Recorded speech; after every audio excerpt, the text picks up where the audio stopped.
Late in 1913, in a house above a Swiss lake, a doctor who had everything a man is supposed to want sat down alone at his desk after dark and did the one thing none of it could survive. His name was Carl Jung. And what he did that winter, and for months of winters after, was let himself fall, on purpose and with his eyes open, down into the underside of his own mind, the cellar we all spend our lives keeping the lid on, and a place he went into knowing he might not come back up. He would describe it later in the plainest words he could find. He had been sitting at his desk, turning over his fears, when he simply let go, and the ground, he said, gave way beneath his feet, and he dropped into the dark. By every ordinary measure, this was a man in the opening act of a breakdown. He was 38, and he had more to lose than almost anyone would have gambled. A thriving practice, a reputation spreading across Europe, a wife expecting their 5th child in the rooms around him. He had been chosen, not long before, as the heir to the most famous mind in the young science of the psyche. And then he had thrown that inheritance away, and now, alone and no longer certain he had been right about any of it, he was deliberately courting the very madness a psychiatrist is meant to cure. What lifts this above the story of one man losing his grip is what he claimed to bring back, and what the rest of us have done with it ever since.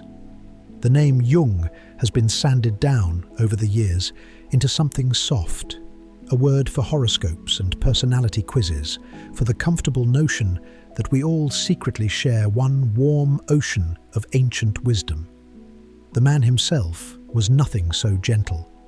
He had made his first reputation wiring patients to an early lie detector, reading the jump of a needle and the half-second stammer in a reply to find the wound a person did not know they were carrying.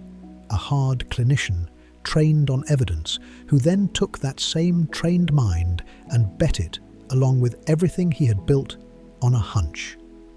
The hunch was this: that the images which rise on their own in the dark, in dreams and fevers and the long quiet before sleep, are not noise, that underneath the person you take yourself to be there is someone older and stranger, and that this someone is not trying to destroy you, but to make you whole. He came back from those winters with a map of the inner life that millions of people still steer by. And he came back unable to tell you for certain whether the country on the map was real. Was there truly a deeper self down there, speaking to him in symbols, or was there only a brilliant, lonely man in a beautiful house, dreaming and mistaking the dream for a message from somewhere? He worked at that question for the next 48 years, and near the end, he still had not closed it. Neither, if we are honest, have we. That is what we have tonight, the whole of it. Everything this divided mind ever worked out about the parts of ourselves we cannot see, the shadow we spend a lifetime refusing to meet, and the slow, difficult labor of becoming, before the end, a single whole person. All of it, and the one place, near the close, where even he could not say whether he had found something true or only dreamed it beautifully. None of which you have to settle now.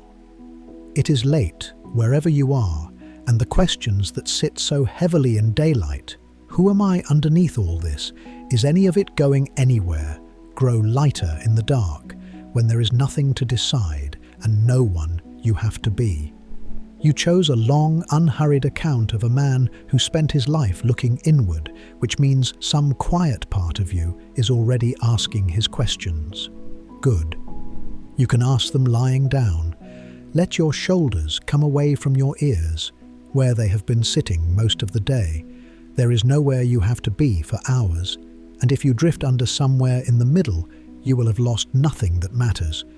If a piece made this slowly, for a night like this one, feels worth making, then following along is the quietest way to say so, and it helps more than you would think.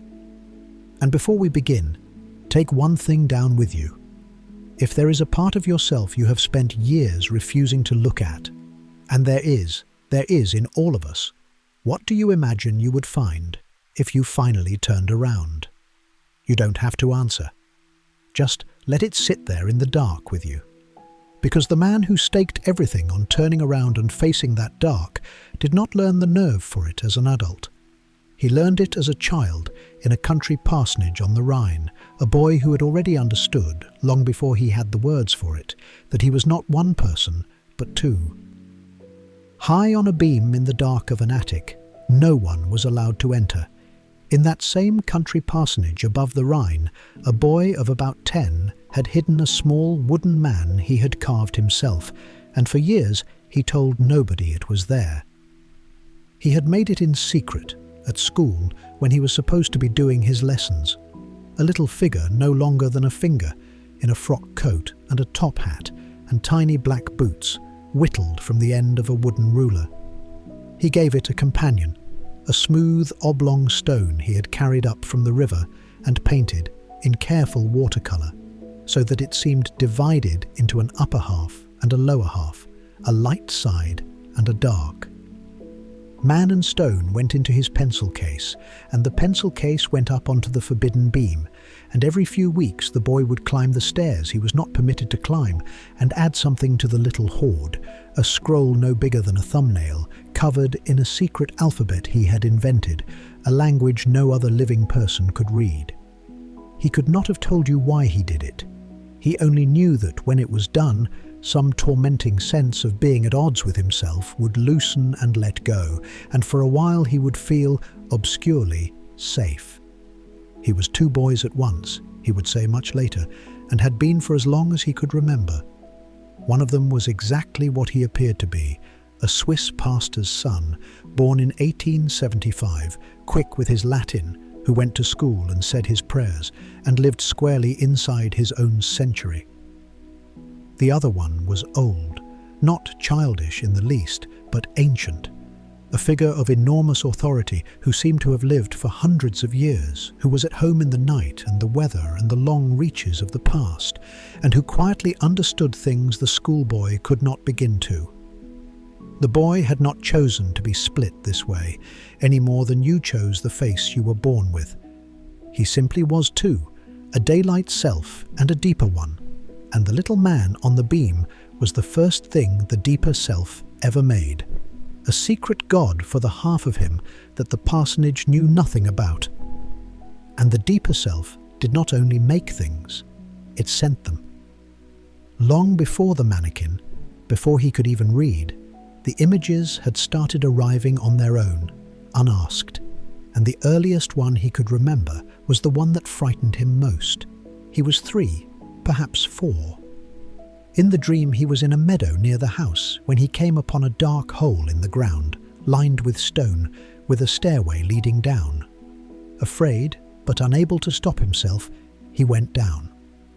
At the bottom, behind a heavy green curtain, lay a chamber with a stone floor and a red carpet, and on the carpet a golden throne, and standing on the throne a thing for which he had no word, a great pillar of skin and naked flesh, taller than a man, reaching almost to the ceiling, with a single unblinking eye set at the top of its rounded head, gazing upward into the dark.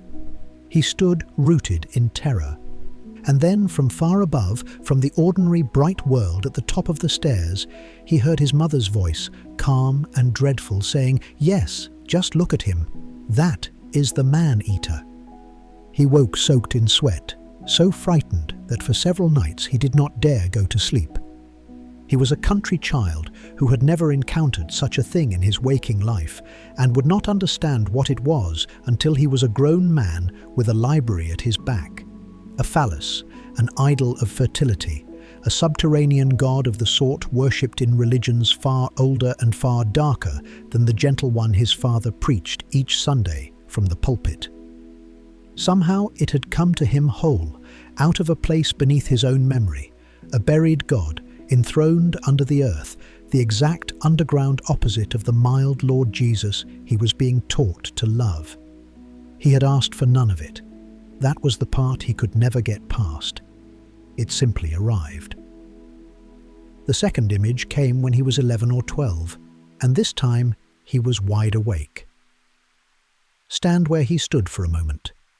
It is a fine summer day in Basel, and you are crossing the great square in front of the cathedral on your way home from school, and the sun is striking the freshly laid tiles of its roof, and you are suddenly filled with the beauty of the whole scene.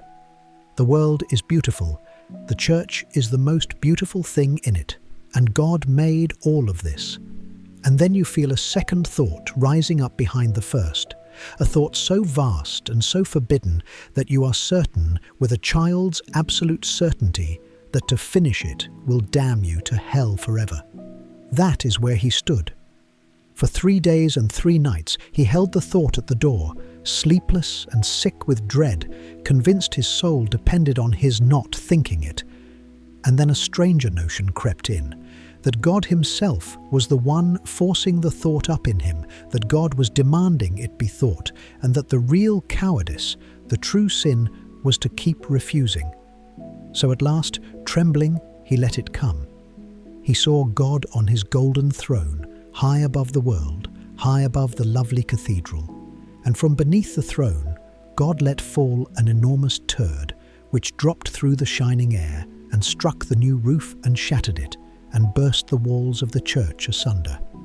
What flooded through the boy then was not damnation. It was relief, an enormous, indescribable relief, a lightness he had never known, as though a crushing weight had been lifted clean away. He wept from the sheer release of it. He had thought the unthinkable thing, and God had not destroyed him. God had, he was certain, wanted it thought. From that afternoon, he carried a conviction that would shape everything he ever did, that the God of the parsonage, the tidy, respectable, only ever kind God that everyone had agreed to worship out loud, was not the real one, or at least not all of it. The real thing was vast and strange and could be terrible. It lived as fully in the filth and the dark as in the light, and now and then it asked of you precisely the thing you had been forbidden even to imagine. All of this, remember, was unfolding inside the household of a professional believer. His father, Paul, was a country parson, a gentle, worn-out, decent man whose whole life and livelihood rested on faith, and who, the boy slowly and painfully came to see, no longer possessed any. When his son tried to bring him the things that burned in him, the dreams, the doubts, the towering questions, the father would flinch and retreat into doctrine. You must not think so much, you must simply believe. And beneath the words, the boy heard something that frightened him more than any nightmare, that his father was afraid, that he was clutching at a creed he had stopped feeling, performing a God he no longer met. There was the doubleness once more. In the last place on earth it should have been, a priest at a hollow altar, a man whose whole office was God, and who did not, his son believed, know God at all. Nor was it only his father. His mother, by daylight, was an ordinary parson's wife, warm and stout and unremarkable, but after dark a second voice would sometimes rise in her, blunt and uncannily certain, as though an older and far less comfortable person was speaking through her mouth. The entire house was doubled, a respectable surface with something truer and less tame moving underneath it, and so the boy learned very young the lesson that would organize his whole life, that the surface is not where the truth lives. The creed, the polite answer, the thing everyone agrees to say aloud, these are the daylight face of the world, and they are nearly always covering for something. If you want the real thing, it is no use waiting up in the light. You have to go down the forbidden stairs after it. I need to stop here and be honest with you, because a story this shapely ought to make us wary. Every scene I have just laid out, the little man on the beam, the throne beneath the earth, the filth falling on the cathedral, the father quietly losing his God, reaches us through a single source, an old man in his 80s, near the end of his life, sitting with a devoted assistant and dictating the story of how he became himself. And a man telling that story is the least neutral witness there is. He is not reporting, he is composing. He is remembering backward from the person he already knows he became and selecting, out of a whole childhood of ordinary moments, the handful that seemed to point the way he went.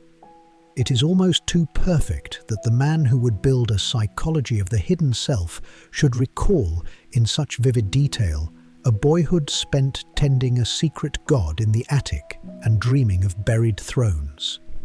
That book of memories, we now know, was shaped and edited and quietly censored, some of its chapters set down by other hands, some of its strangest material left out altogether. So take all of it in that light. When I tell you the boy dreamed of a man-eater on an underground throne, I am not telling you it happened as he said. I am telling you it is how he remembered it, or chose to remember it, at the very end, looking back. And yet something here does not dissolve so easily. The child could be a legend, but the grown man staked his entire life's work on the very wager the child supposedly began. The bet that the images which come to us unbidden, up out of the dark, are not nonsense to be waved off, but messages to be read. The evidence of a self beneath the self that is straining to tell us something true. Whether that was the deepest insight of his century or its most beautiful mistake is a question he could never once put down in 60 years of trying, and it is the same question you and I have carried into this dark room tonight. The child is only where the wager was placed. What it was staked on, and whether it ever paid, is the long, strange business of the rest of his life. For now, though, notice something. If any of this has found you, the secret you kept as a child and never explained to a soul, the dream that scared you so badly you would not close your eyes, the private sense you have always carried of a self underneath the self who knows things the daytime you pretends not to, then some part of you already suspects the boy was onto something. And notice too that your breathing has quietly lengthened while you listened, gone slower and deeper the way it does when a story stops being about a stranger and begins, without your permission, to be about you. You don't have to do a thing with that. The boy is safe. The little wooden man is still up there on his beam in the dark, keeping his patient watch over the half of him no one knew, and you can let your own watch down now and breathe and settle a little further into the quiet. But a secret god in an attic is a child's answer, and the child did not stay a child. He grew into a young man with the same divided nature and a formidable new instrument. A scientific mind, hungry and exact and impatient with mystery. A mind like that wants far more than to believe in the thing beneath the floorboards. It wants to catch it, to drag the hidden self up into the open, into the plain daylight of a laboratory where it can be timed and measured and made to confess in front of witnesses. And improbably, he was about to find a way to do exactly that. The experiment was almost embarrassingly simple, and what it did to the people who sat through it was anything but. Someone would come into a bare room in a hospital on a hill above Zurich, a little after the turn of the century, and sit at a table across from a young doctor who held a stopwatch in one hand and, in the other, a list of 100 perfectly ordinary words: house, green, water, to marry, dead, money, and 90-odd more. He would read them out one at a time and ask for only one thing in return, the first word that leapt to mind as fast as it came. Most of the answers came back almost instantly, harmless and automatic. House, garden, green, grass, water, cold. But every so often something snagged. At a word no stranger than the ones around it, the person would hesitate, a beat too long and then another, or answer with something that made no sense, or mishear the word entirely, or give nothing at all and only laugh, a small embarrassed laugh with no idea why.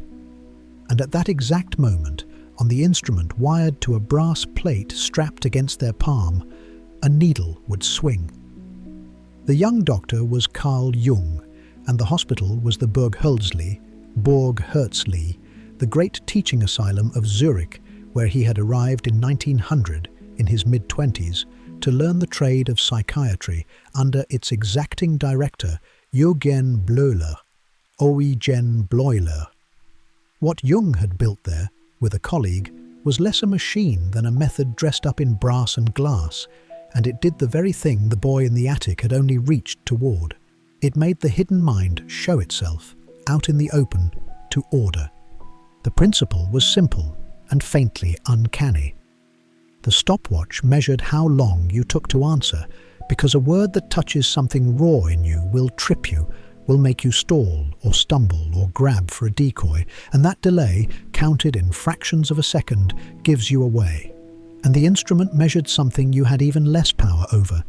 It was a galvanometer, reading the tiny electrical resistance of the skin, and it was really measuring your sweat.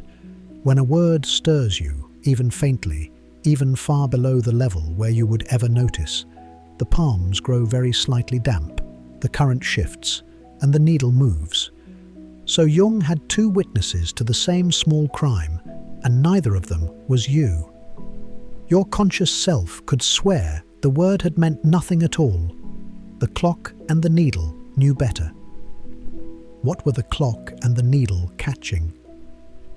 Jung's answer was a word that has since slipped its moorings and drifted into everyday speech, where it has gone soft and harmless.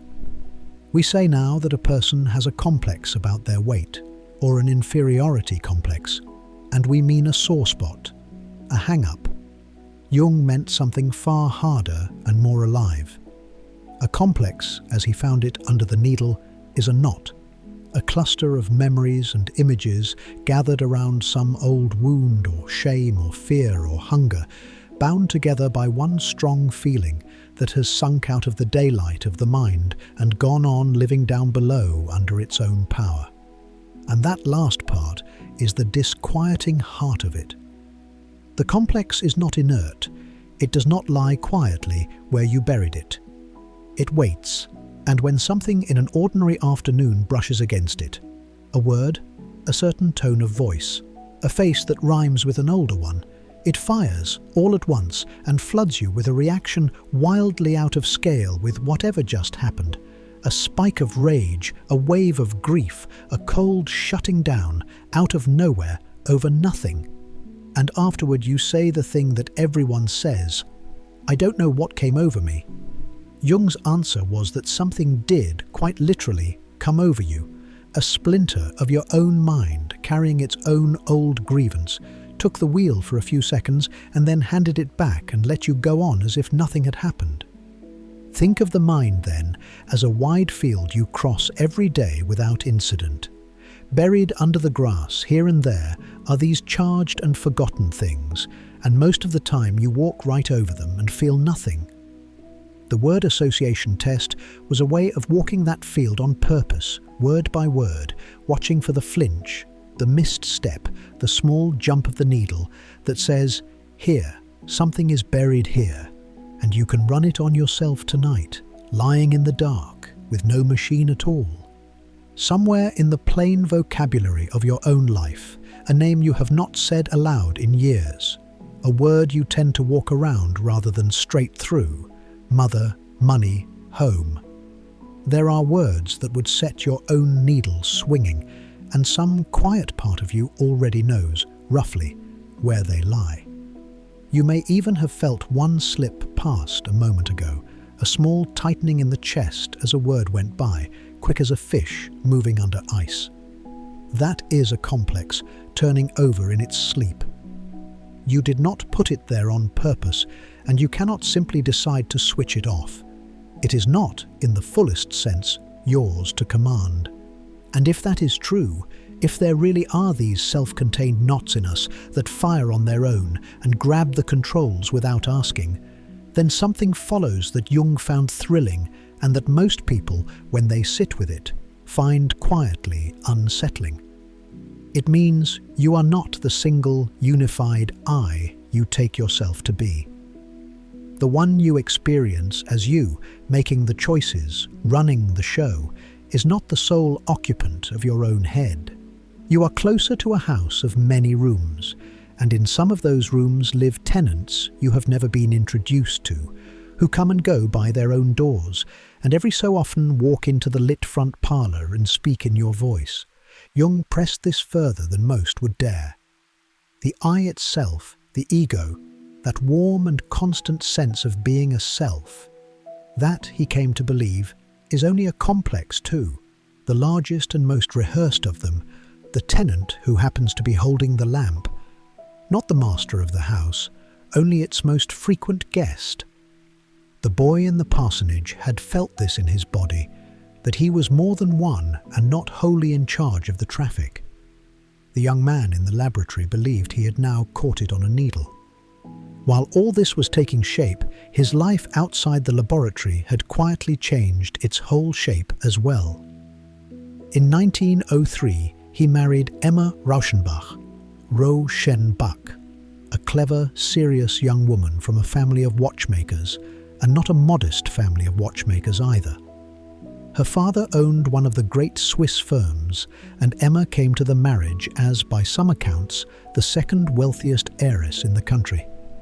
This is worth stating plainly, and not as gossip, because that fortune bought Jung the rarest thing a thinking person can own. It bought him the freedom never to have to be careful.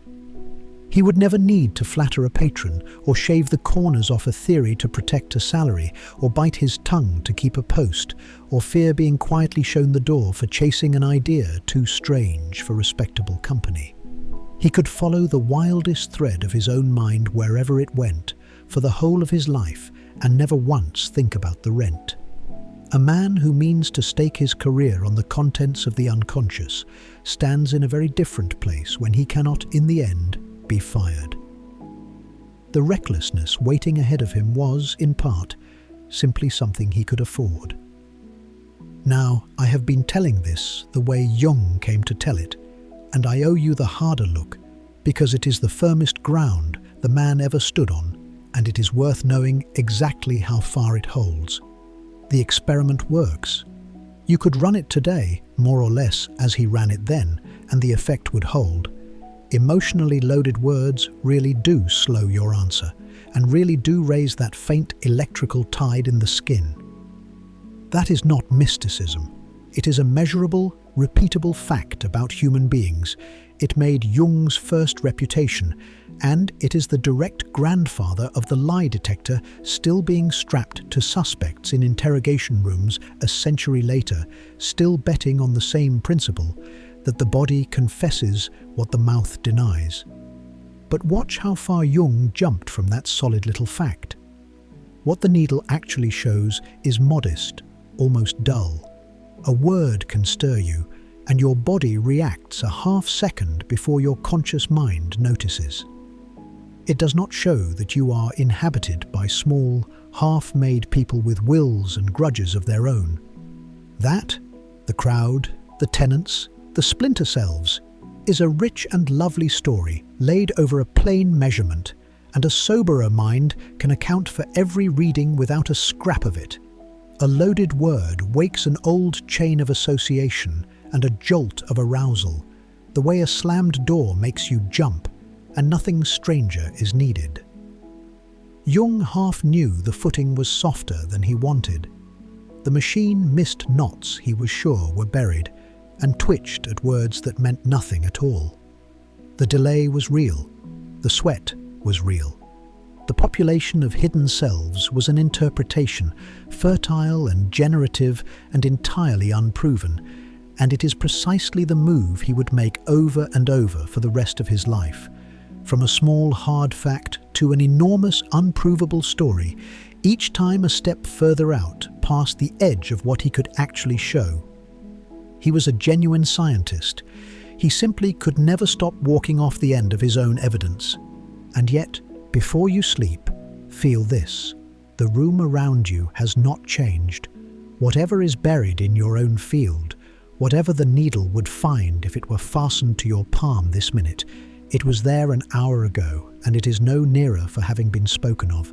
It is not going to climb the stairs and stand in your doorway tonight. Nothing in the dark has stirred. The only thing that has grown at all is the size of the question you are holding. How much of me is actually me, and who is all the rest? And a question, unlike a buried mine, is a perfectly safe thing to hold in the dark. You can set it down on the floor beside the bed and leave it there. It is not going anywhere. It never is. These small brass experiments did something Jung had not quite bargained for. They travelled. His papers went out into the world and made the young Swiss doctor suddenly, genuinely known. His name passed around the new science of the mind across Europe. And in 1906, he gathered the studies into a book and mailed a copy with a certain nervous daring to the one living man who had wagered his entire reputation on the very idea Jung had just caught on a needle, that the mind we each call our own is secretly run by forces it cannot see. The man was in Vienna. He read the book, and he wrote back. When the two men finally met in the flesh in the late winter of 1907 in a book-lined study in Vienna, they sat down together and did not get up for 13 hours. Or so Jung would remember it long afterward. 13 hours of unbroken talk, the two of them circling every question in the young science of the mind until they were nearly too tired to form words. Even allowing for the way a great meeting swells in the retelling, something real happened in that room. Each man had found in the other the one person alive who took his own strangest ideas completely seriously. They had been courting by post for a year already, ever since Jung had mailed his word association studies south to the notorious doctor in Vienna. Sigmund Freud was nearly 50 then, and embattled. His central claim that the respectable adult mind is governed from underneath by buried desires it refuses to know, and that most of those desires ran back in the end to sex, had made him famous and disreputable in almost equal measure, a man the medical establishment preferred to keep at a careful distance. And now, out of Protestant Switzerland, came a brilliant, impeccably credentialed young psychiatrist who had walked into a laboratory and caught the buried mind on a needle, who had brought, in other words, hard evidence to the outlaw's door. What grew between them over the next several years was one of the great intellectual romances of the century, and also, unmistakably, the meeting of a father and a son. Freud was older, established, the founder of a movement badly in need of a future. Jung was younger, gifted, hungry for a cause large enough for his gifts, and so the older man reached out, and with remarkable speed, adopted the younger one whole. He named Jung his heir, his crown prince, the son who would carry the work on after him. He maneuvered him, over the grumbling of his older Viennese followers, into the presidency of the new International Association of Analysts, because he wanted the succession settled, and he wanted it settled on Jung. Try to feel for a moment what that does to a young man. You are barely past 30. The most original and most controversial mind in your entire field, a man 20 years your senior, whom half the world calls a genius and the other half a crank, has looked at you across a room and decided that you are the future. He writes to you almost daily. He calls you his son. He hands you the keys to a kingdom he built with his own hands. It is intoxicating in a way that has very little to do with ideas and goes straight to some older, hungrier place. And in Jung, it went to the hungriest place of all, because Jung had grown up beside a father who had lost his God, that tired parson performing a faith he no longer felt. Now here was a second father, blazing with conviction, holding out a new gospel of the soul and a throne beside him from which to preach it. Of course he said yes. How could he not? But a romance this intense had a crack running through its foundation from the very first, and honesty asks us to look at both edges of it. Start with the father's side, because it is less flattering than the story is usually told. Freud did not choose Jung for love alone. Psychoanalysis in those years was overwhelmingly the creation of Viennese Jews, and Freud, who was Jewish, lived in real fear that the wider world would dismiss the whole enterprise on exactly those grounds. as a narrow, tribal preoccupation rather than a universal science of the mind. In a letter to a colleague, he was cold-bloodedly plain about it. Jung's arrival, he wrote, was what would rescue the movement from the danger of becoming a Jewish national affair. A Swiss Protestant, a pastor's son, a Gentile with a spotless clinical name, was precisely the heir Freud needed to prove his science belonged to all of humanity. So the anointing was, in part, a calculation. The beloved son was also a shield. And that leaves a question hanging over the entire relationship that never does get cleanly answered. How much of this was love and how much was use? On the son's side, meanwhile, there was the matter of sex. For Freud, sexuality was not one force among many, but the root force, the hidden engine beneath nearly everything, every symptom, every dream, every neurosis traced back at last to buried sexual desire. To Jung, this came, over time, to feel less like a discovery than a creed, an article of faith he was expected to swear to rather than a hypothesis he was free to test. And Freud could feel his brilliant heir starting to drift from the one point he held non-negotiable. Jung would remember, ever after, a moment when Freud drew him aside and said, with a strange urgency, something he found unforgettable and faintly frightening. "Promise me," Freud said, "that you will never abandon the sexual theory. We must make a dogma of it, an unshakable bulwark." And when Jung asked, a bulwark against what, Freud answered, against the black tide of mud of occultism. There it was, in a single sentence, the whole of what would one day drive them apart. Freud was frightened of the irrational, the mystical, the uncanny, the entire dark and unmappable country of experience that he had spent his life working to explain away and hold at bay. And Jung, the pastor's son who had dreamed of a god enthroned under the earth and thought unthinkable thoughts across a cathedral square, was drawn to that exact country the way water is drawn down a slope. The one region Freud most needed his heir to help him wall off was the one region the heir most wanted to walk straight into. That fault line broke the surface once, in a way neither man ever managed to forget. They were in Freud's study, arguing about precisely this, whether there could be anything at all to premonitions, to the uncanny, to the events that seemed to jump the ordinary rails of cause and effect. Freud was brushing it all aside as nonsense. And as he did, Jung felt a curious sensation rise in him.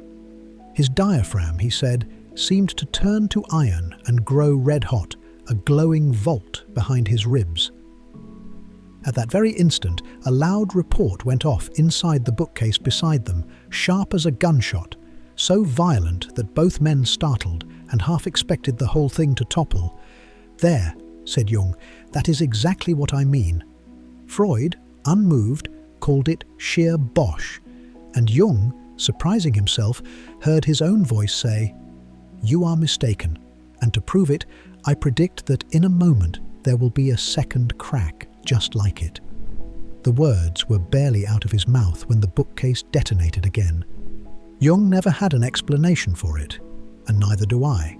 He offered the story ever after exactly as it had happened and let it stand there, unexplained. Freud, in a letter soon afterward, admitted the episode had genuinely rattled him and then, in his characteristic way, reasoned himself back out of being rattled. But something in that afternoon frightened the older man at a level below argument, not the noise itself, but the sight of his chosen son summoning the very forces he had built his whole life's work to deny and being right about them in his own study, to his face. The father had found his heir. He had also caught that day the first clear glimpse that the heir was travelling somewhere he could not follow and would not be called back from. This is the true shape of the thing then. A bond deep enough to be called love, with a fracture running through its base from the beginning. Two men who needed each other enormously and needed the mind to be two different things. The father wanted a faithful son to guard a finished truth and carry his name into the coming century. The son wanted a fellow traveler into a country the father had marked forbidden. For a few years, the love was strong enough to hold the fracture shut. It was never going to be strong enough forever. For tonight, though, let the argument go. You are growing heavier as you lie there, and one of the quiet mercies of this hour is that the mind, as it slides down towards sleep, stops defending its daylight certainties. It loosens and drifts and grows willing to entertain the strange. It moves, in other words, straight toward the black tide Freud spent his life trying to dam, and there is nothing to fear in that. Nothing at all. Whatever floats up as you go under, an image, a half-seen face, a fragment with no clear cause, you do not have to explain it or argue with it or decide whose side you are on. You can simply watch it pass. You can let the whole question of who was right, the father or the son, come loose and drift off with everything else. You are allowed to stop holding it now, because every crown prince is, first and last, a son.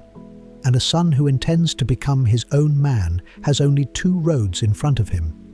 He can stay small and keep the father's love and inherit a kingdom that is not quite his own. Or he can grow to the full size of his own mind and lose the father and pay for the kingdom of himself in the only coin that purchase has ever accepted. Jung was constitutionally incapable of staying small. What it was going to cost him to grow had just begun to come due. In the summer of 1909, in a hotel dining room in the German port of Bremen, Bremen, on the eve of the two men's triumphant sailing to America, Sigmund Freud slid out of his chair in a dead faint. And the thing that had felled him, the great excavator of the human soul, the man who had built a whole science out of what topples us from within, was his beloved young heir's refusal to stop talking about corpses. Jung had been reading obsessively about the peat bog bodies, the astonishingly preserved corpses of prehistoric people, thousands of years dead, that turn up intact in the bogs of northern Europe, their skin still on their bones. He could not leave the subject alone. Freud grew more and more agitated as the meal went on, twice asking, almost plaintively, why Jung was so fixated on the dead, and then he simply went down, out cold, on the dining room floor. When he came to, he told Jung what he believed had knocked him flat, that Jung's fascination with buried, preserved bodies was a disguise for a wish to see Freud himself in the ground. Read that slowly. The founder of the science of hidden motives looked at the young man he had chosen above all others and saw, underneath the man's love, a wish to bury him. And the dreadful thing is that Freud may not have been entirely wrong, not because Jung consciously wanted him dead, but because that is simply what a throne does to the one waiting beside it. You cannot inherit a kingdom while the king still breathes. Somewhere below the genuine devotion, in the exact region Jung had spent his career mapping, the son was waiting for the father to be gone, and the father's own body had just confessed that he knew it. The cracks widened on the crossing itself. To pass the long days at sea, the two men fell to analysing each other's dreams, the most intimate game two minds like theirs could play. And it went beautifully until the moment it didn't. Working on one of Freud's own dreams, Jung asked him for more, for the private associations, the personal details, without which no dream can really be opened. And Freud refused. He would not give them. He said, and Jung never once forgot it, that he could not risk his authority. In that single sentence, Jung heard the entire future. The father, handed a clean choice between the truth and his own standing, had chosen his standing. The man who demanded total honesty from every patient who lay on his couch would not offer it himself, not when it might cost him his seat at the head of the table. From that day, Jung would say, Freud was lost to him, though it took years yet for the loss to finish arriving. And underneath all of it ran the real quarrel, which was about sex, or rather, about whether everything in the end came down to sex. For Freud, the fundamental energy of the mind, the libido, was at bottom sexual, and nearly every human trouble could be traced back to it. Jung, from his own years among the deeply psychotic, where a purely sexual key would not turn the lock, had come to believe the libido was something wider, a general current of life energy that could pour into sex, yes, but also into hunger, work, worship, the making of meaning. It has the sound of a technical disagreement. It was a divorce, because to say it plainly, in print, was to break the one vow Freud had made him swear, and Jung knew it. Picture him at his desk then, in 1912, with the manuscript of a book in front of him and a single chapter left to write.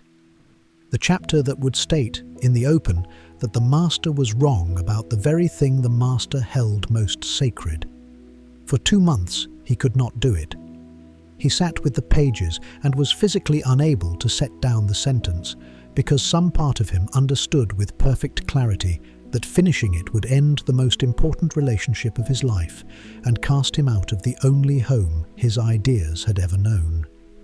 You have stood at a desk like that, in your own smaller way, the true thing on one side and the safe thing on the other, and the certain knowledge that saying the true thing aloud will cost you someone you cannot afford to lose. Most of us, at that desk, find a good reason to keep the peace. Jung wrote the chapter. He chose the truth of his own mind over the love of his father, and he sent it out into the world, knowing exactly what it would do to him. Long after, he put it in the simplest words there are. The book, he said, cost him his friendship with Freud. He wrote it anyway. The second faint came as the end drew close. In Munich, late in 1912, at a gathering of analysts, the talk turned, of all the subjects in the world, to an ancient pharaoh who had tried to chisel his own father's name off the monuments of Egypt. One of Freud's circle read this as a son's buried hatred of the father. Jung objected to the tidy reduction. The argument sharpened, and Freud once again went down in a dead faint. Jung, who was a big man and towered over him, gathered the older one up in his arms and carried him to a couch. As Freud surfaced, he murmured something his heir would carry for the rest of his life. How sweet it must be to die. The great denier of the beyond, the man who had spent a career insisting there was nothing at all behind the curtain, lay half-conscious in the arms of the son who was leaving him and let slip how sweet it would be to go. And it happened, remember, in the middle of an argument about a son erasing his father. The body knows what the mouth will not say. The actual ending, when it came, was not a scene at all. It was the slow cooling of ink. Through that year, the letters between them turned formal, then pointed, then cruel in the small, precise ways that only intimates can manage. Early in 1913, Freud wrote to propose that they give up the personal relationship entirely and keep, at most, a chilly professional courtesy. Jung wrote back briefly, a wound dressed up as dignity, agreeing to it, and closing his letter with 3 words he borrowed from a dying prince in a play. The rest is silence. They are Hamlet's final words, spoken as the poison takes him. Jung handed them to Freud as a door swinging shut. The correspondence, which had run to hundreds of letters, some of them written the same day they were answered, simply stopped. 2 men who had loved each other and remade a science together would never exchange another word. Jung gave up the presidency of the movement, walked out of the great association he had been chosen to lead, and found himself alone. I have been telling this as the story of a brave son outgrowing a rigid father, and part of it is exactly that. But there is a harder version, Freud's version, and it has never gone away. And it deserves to stand here at its full strength because it will shadow everything Jung does from now on. Freud's charge was that Jung did not outgrow him at all, that Jung fled, that when the pastor's son came up against the truly unbearable core of the work, that our tenderest feelings are threaded through with sex, that children are sexual creatures, that much of what we call holy is the erotic wearing a disguise, he simply could not stomach it and did what frightened people do. He built an enormous, dignified theory to escape the thing that frightened him. He took the hard, specific, scandalous engine of sex and dissolved it into a vague and comfortable life energy, a spiritual haze in which the disturbing truth quietly vanished, and he called this a broadening of the science. Freud called it a retreat, a failure of nerve dressed up as a discovery, the very same repression Freud spent his life exposing in the small confessions of his patients, now performed on the grand scale of an entire system. And here is why the charge draws blood. It is not obviously false. A great deal of what Jung would go on to build, the mythic, the spiritual, the numinous, the long reach after wholeness, can be read without much effort at all as the work of a man who preferred the mystery to the mud. Whenever things turned too carnal, Jung tended to go up, towards spirit. And up is a very convenient direction in which to run. And yet the charge is not obviously true either, because Freud had turned his own sexual theory into precisely the thing he accused the occult of being, a dogma, an unshakable bulwark, a doctrine you must promise never to abandon. A hypothesis you are forbidden to doubt has stopped being science and become a faith with a single God, and it is at least possible that what Jung fled was not the truth, but a truth that had frozen into a religion. Maybe he ran from sex because he could not bear to look at it. Maybe he walked away from a man who had petrified a brilliant idea into an article of belief. Maybe, and this is the honest answer, it was both of those at once, tangled in proportions that no one, Jung least of all, could ever cleanly separate. I cannot tell you which.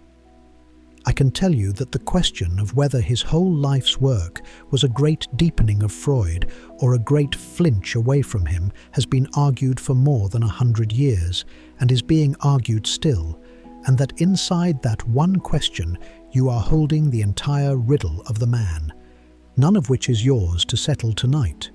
The argument between the father and the son will be right where they left it in the morning, unresolved after a century. It has waited this long, and it can wait until you have slept. There is nothing here for you to decide, no side you are required to take before you let go.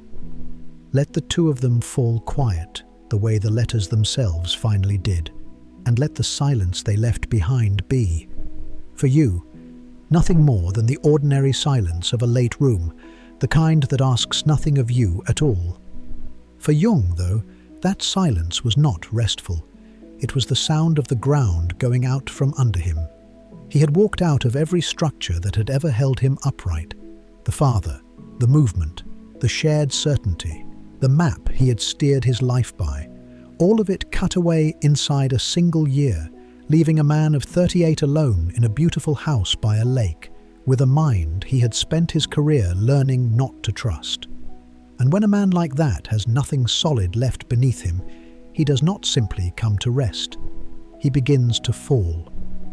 Only this time, when the ground gave way beneath his feet, there was no mother's voice, and no one at all, waiting at the top of the stairs to call him back. The visions began the autumn after the letters stopped, and they came to him while he was wide awake. He was travelling alone when the first one seized him, a waking dream so sudden and so vivid that for a moment he was sure he had lost his mind on the spot. He saw a monstrous flood rising over all the low countries of Europe, from the North Sea to the Alps, a churning yellow sea heaving with the wreckage of civilization and the drowned bodies of countless thousands. And then, as he watched, the whole sea turned to blood. The vision gripped him for an hour, and then it let him go. 2 weeks later, it returned, worse, the blood everywhere now. All that winter, when people asked his opinion of the darkening mood in Europe, he found he had no political opinion to give them at all. He could only say that he kept seeing rivers of blood. When war broke out across that same Europe the following August, and the blood that had flooded his vision began, in fact, to run, Jung drew the conclusion that would either redeem those months or condemn them, depending entirely on how you look at it. He decided he had not been going mad. He had been seeing the future. The catastrophe he had watched drown the continent had been a true premonition, welling up not out of his own broken heart, but out of some deeper place he shared with the whole of humanity. Whether that is what it really was, or whether it is only the story a terrified man needed to tell himself about his own terrifying mind, is a question we will have to come back to. Carry it lightly for now, because the visions did not stop, and here Jung did the single most reckless thing of his life. He did not flee them, and he did not, as every one of his colleagues would have urged, treat them as symptoms to be shut down. He decided instead to go down into them on purpose. Sitting at his desk in the house on the lake at Kusnacht, he would deliberately lower the guard of his daylight mind and let himself sink into the state where the images lived, then walk into them, as he put it, as if into a drama. He was, to say it plainly, inducing his own hallucinations and then stepping inside them to see where they led. In any patient of his, this would have been the textbook picture of a mind breaking apart. Jung called it something else. He called it an experiment, a scientific experiment upon himself, with his own sanity laid out on the table as the specimen. What he found when he went down was not the formless chaos you might expect, but a country with inhabitants. Figures were waiting for him there, and they behaved as though they were altogether real. There was an old prophet who called himself Elijah, and with him a beautiful blind girl named Salome, and a great black serpent that followed at their heels. And there was one figure who changed the direction of everything Jung would ever afterward think. He called himself Philemon, Phi-li-mon, an old man with the bright wings of a kingfisher and the horns of a bull, who came gliding across an inner sky carrying a ring of keys. Philemon became his teacher, and the lesson he taught, across those strange years, is the one that would sit at the very foundation of all Jung's later work. Philemon said things Jung had never thought and did not know. He held views Jung did not hold. He could not be argued down or ordered about, and that forced on Jung a conclusion he found genuinely staggering, that his own thoughts were not entirely his to write. There are things in the mind, Philemon taught him, that we do not produce, but that produce themselves and live their own lives. Thoughts that move through us the way people move through a room, people we did not invent and cannot command.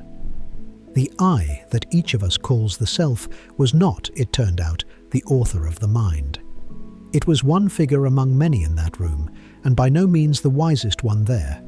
And once he swore to this ever after, as he sat painting the kingfisher wings of his inner teacher, he wandered out into his lakeside garden and found, lying dead in the reeds, an actual kingfisher, a bird almost never seen along that shore.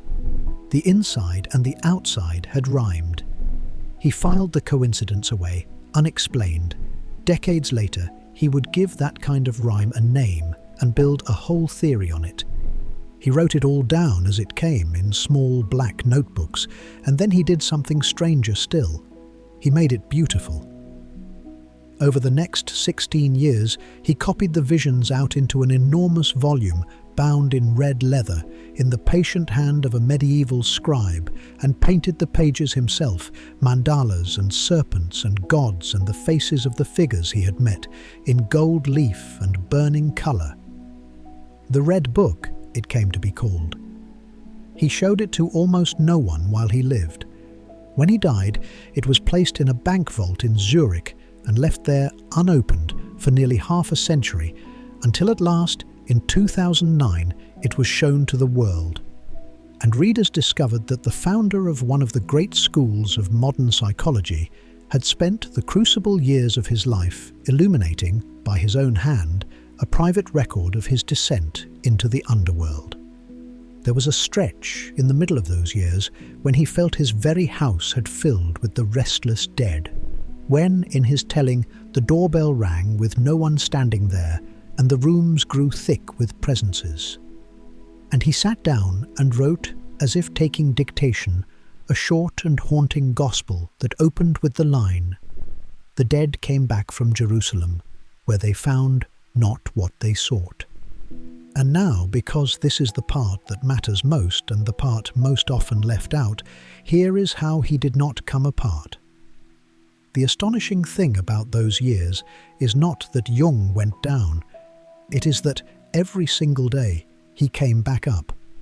Each morning he would spend among the figures, in the depths, and then he would rise from the desk and return deliberately to an ordinary life he flatly refused to surrender. He saw his patients, a full day of them, one after another. He ate dinner with his wife and his children. When the war came, he served as an officer in the Swiss army. And whenever the inner world threatened to draw him all the way under, he would recite to himself the plainest facts of his own existence, like a man telling a rosary of the real. "I have a medical degree. I have patients who need me. I have a wife and 5 children. I live at 228 Seestrasse, the Lake Road, in Küsnacht." These small, solid, unglamorous facts, he said, were what proved to him, again and again, that he was a real and existing person and not, the phrase is his own, a blank page whirling about in the winds of the spirit. The whole genius and the whole terror of what he did lay in exactly that doubleness. One foot planted in the fire and one foot planted on the kitchen floor for years on end, refusing to fall all the way in and refusing to climb all the way out. He did not do it alone either. Beside him through those years was a woman named Toni Wolff, once his patient, who had become the one person able to follow him down into that country and help him find the path back up, listening to the visions, arguing with them, holding the far end of the rope. By every account, she was essential to his coming through intact. She was also, in truth, a great deal more to him than a companion in the work, a fact that would cost the people who loved him dearly, and that belongs to a harder part of this story than the one we are in tonight. For now, it is enough to know that when he went down the stairs into the dark, someone went with him and held on. So which was it? This is the very centre of the question of Carl Jung, the place where all the paths run together, and it is worth slowing down to see it clearly because it is so easy to get wrong in either direction. There are 2 ways to tell the story I have just told you. They cannot both be right, and in 100 years no one has managed to settle between them. The first is the way a psychiatry textbook would tell it, and it is not gentle. A man suffers a devastating run of losses, his mentor, his movement, his certainty, all inside a single year, and under the weight of it, he breaks. He begins to hallucinate. He sees floods of blood. He hears the voices of beings he takes to be real and separate from himself. He comes to believe he can read the future. He withdraws into a private world of symbols and spends years drawing it in a book he hides from everyone he knows.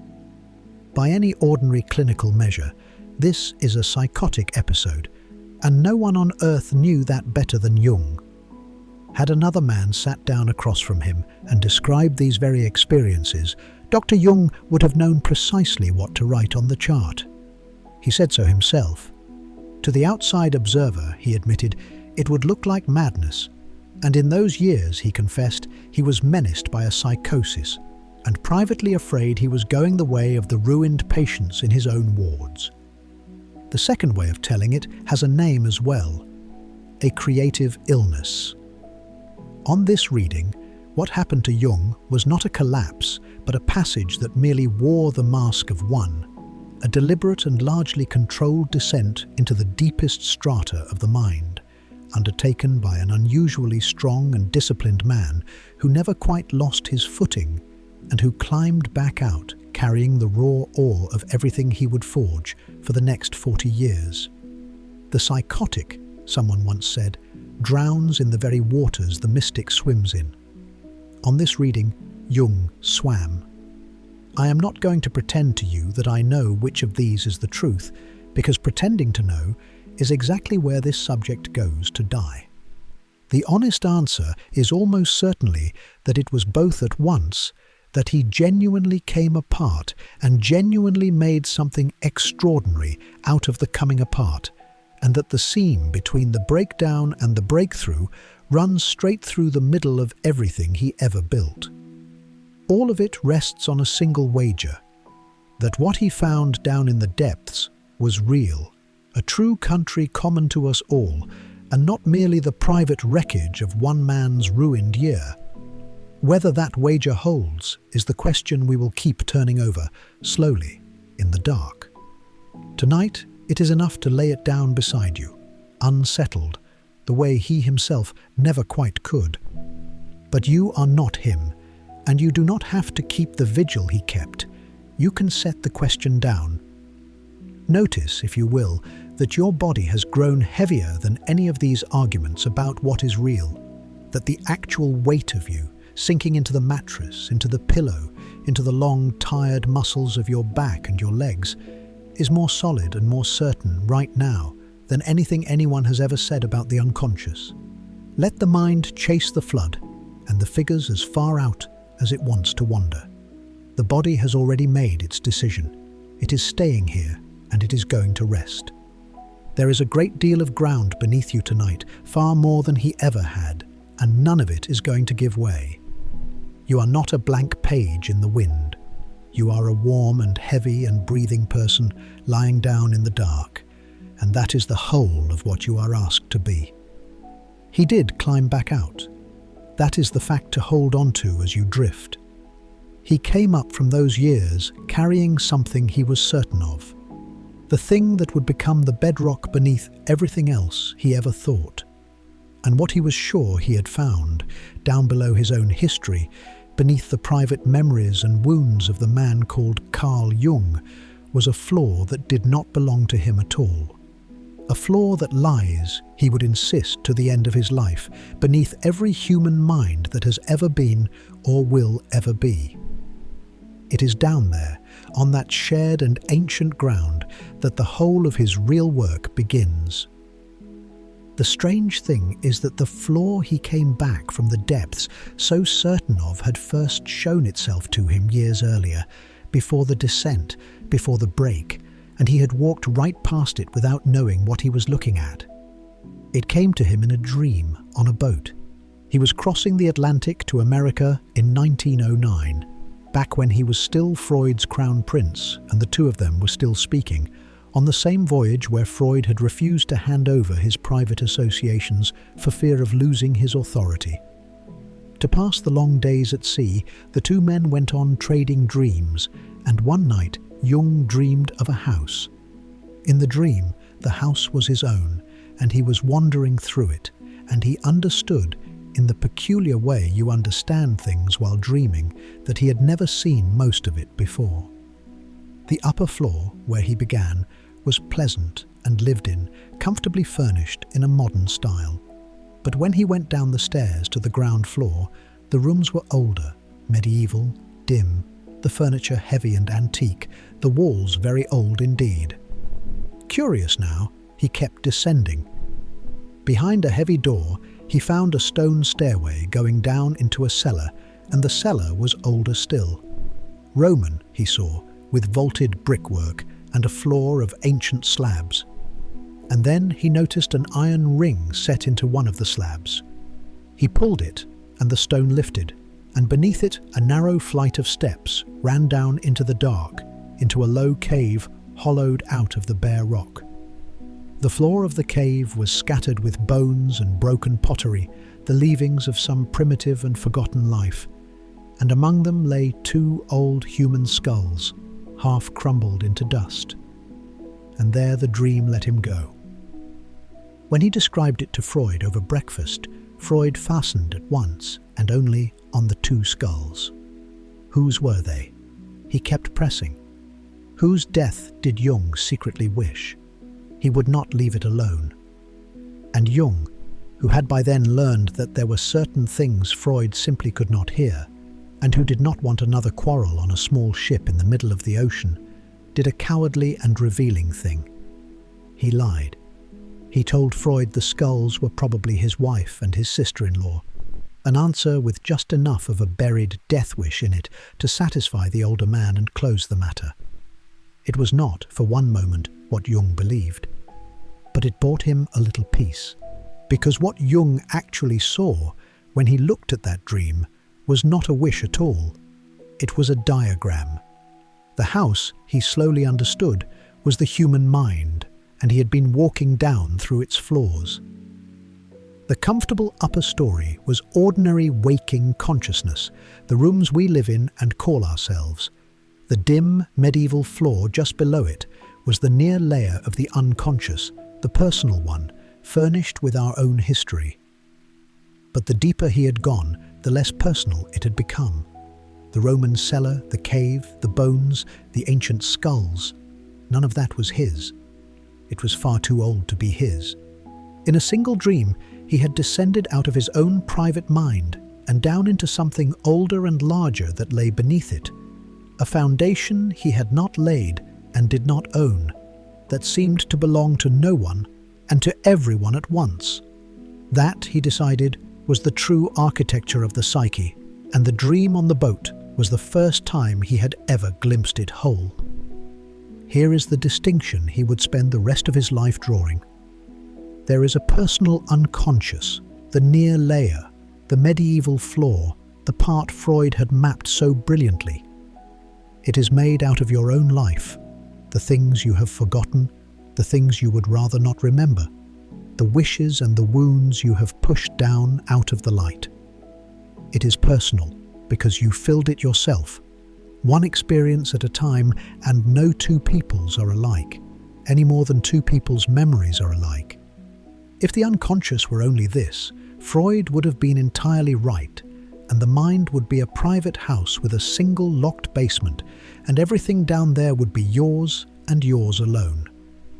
But beneath the personal basement, Jung insisted, lie the cellar and the cave, a second, far deeper unconscious that you did not fill and could not have filled because it was already there, furnished and waiting on the day you arrived. He called it the collective unconscious, collective, because it is not yours. It is the common inheritance of every human being who has ever lived, and you are born already carrying it, the way you are born already knowing how to be afraid of a snake you have never met, how to fall in love, how to grieve. It is the deposit, he said, of the whole history of the species, millions of years of being human, laid down beneath each single mind the way the deep geology lies beneath one small house. Walk it yourself for a moment. Begin in the bright upper rooms where you spend your waking life, the rooms you would point to and call me. Go down the stairs into the older floors, the dim and personal ones, furnished with everything you have lived through, and half of it you would rather forget. Then keep going, down past your own history, to the Roman cellar and the low cave and the two old skulls in the dust, and understand, as Jung did, that the deepest room in the house of your mind was never yours and was never anyone's, and stood there furnished and waiting before you were ever born. And here is a difference that mattered to Jung more than almost any other. For Freud, the unconscious was essentially a dungeon, a dark cell where we lock away the desires too shameful or dangerous to keep in the light. For Jung, the deep floor was nothing so grim. It was not only where the past lay buried, it was where the images and the accumulated wisdom of the species were kept, an immense creative reservoir the conscious mind could draw on and be fed by and guided by. What had risen to meet him in his own descent, the prophet, the winged teacher, the whole populated country, had not been his private rot. It had been, he believed, the oldest and deepest part of being human, coming up out of the dark to find him. The basement holds what you threw away. The cave holds what you were given. You may know the feeling from the inside, even without ever having had a name for it. Most of your dreams are plainly your own, stitched together out of the day's scraps, a face you passed, the worry you carried to bed. But now and then a dream arrives that does not feel like yours at all. It is too strange, too vivid, too old. It carries a weight and an authority the ordinary ones simply lack. You wake with the unshakable sense that you did not make it up, that it came from somewhere, that something spoke to you through it. Jung's whole claim, boiled down to a sentence, is that on those nights you are not mistaken. Something did speak. You had gone down past your own basement and stood for a moment on the ancient floor that lies beneath everyone. It is a beautiful idea, and a consoling one, that you are never really alone inside your own head, that beneath the small and lonely story of your single life, there runs the vast shared story of everyone who was ever born. But beauty is not evidence, and this is exactly where we have to slow down and be careful, because the collective unconscious runs straight into two hard problems that Jung never entirely solved. The first is biological. Listen again to how he talks. The deep layer is the deposit of the history of the species laid down in us, inherited. But you cannot inherit an experience. This was already becoming clear in his own lifetime and is beyond serious doubt in ours. The life you live does not get written back into your genes and handed on. A blacksmith's son is not born with strong arms. A woman who learns 5 languages does not bear children who speak them. Whatever we inherit comes to us through the genes, and the genes carry no memories, no images, no accumulated stories of the ancestors. So when Jung says we are each born already furnished with the deposits of 1,000,000 years, he appears to be claiming something that simply cannot be true. He saw the objection coming, and he had a defense, and it is a good one up to a point. What is inherited, he said, is not the contents but the forms, not the images but the readiness to make images, not any particular memory, but an empty, inborn tendency to organize experience along certain lines. He reached for the image of a crystal. Its structure is fixed in advance by the geometry of its molecules, and yet no two crystals are ever identical, and the crystal does not actually exist until the conditions call it into being. In just that way, he argued, we inherit not the finished pictures, but the axes along which the pictures will form. So that a child anywhere on Earth, given the right trigger, grows the same few basic images out of the same built-in scaffolding, the way any water, given the cold, grows the same 6-sided snowflake in 10,000 shapes that never repeat. That much biology can nearly live with. An inborn readiness to fear the dark, to seek a mother, to answer to certain shapes is not mysticism at all, but something close to what we now call an instinct. The trouble is that Jung would not hold still at the safe version. Again and again, whenever his prose warmed up, he slid from the modest claim, we inherit the readiness, back to the extravagant one, we inherit the deposits, the primordial images, the very soul of the ancestors. And those are not the same claim. One is defensible and a little dull, the other is thrilling and cannot be true. He wanted both at once and never cleanly chose, and that wobble sits at the foundation of his whole life's work, like a crack running through a load-bearing wall. The second problem is quieter and, in the end, more serious. How could you ever show any of it to be wrong? If a strange old symbol turns up in the dream of a patient who could not possibly have learned it, that is offered as proof of the collective unconscious. But if the patient might have picked it up somewhere, that does not count against the idea, it is simply set aside. The images turn up in the ancient myths, which confirms the theory, yet there is no dream and no myth that could ever appear and disprove it.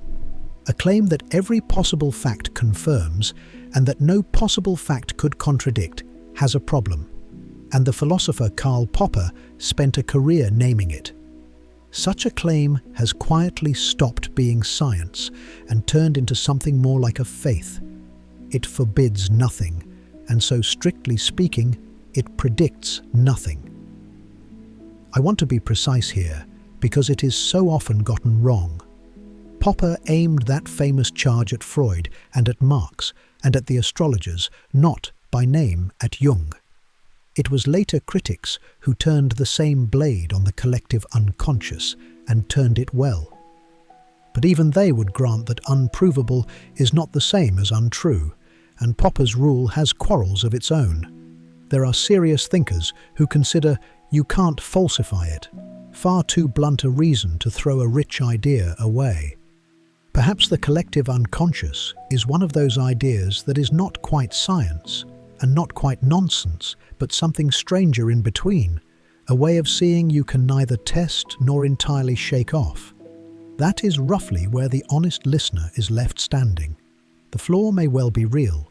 We simply have no way from up here to climb down and check.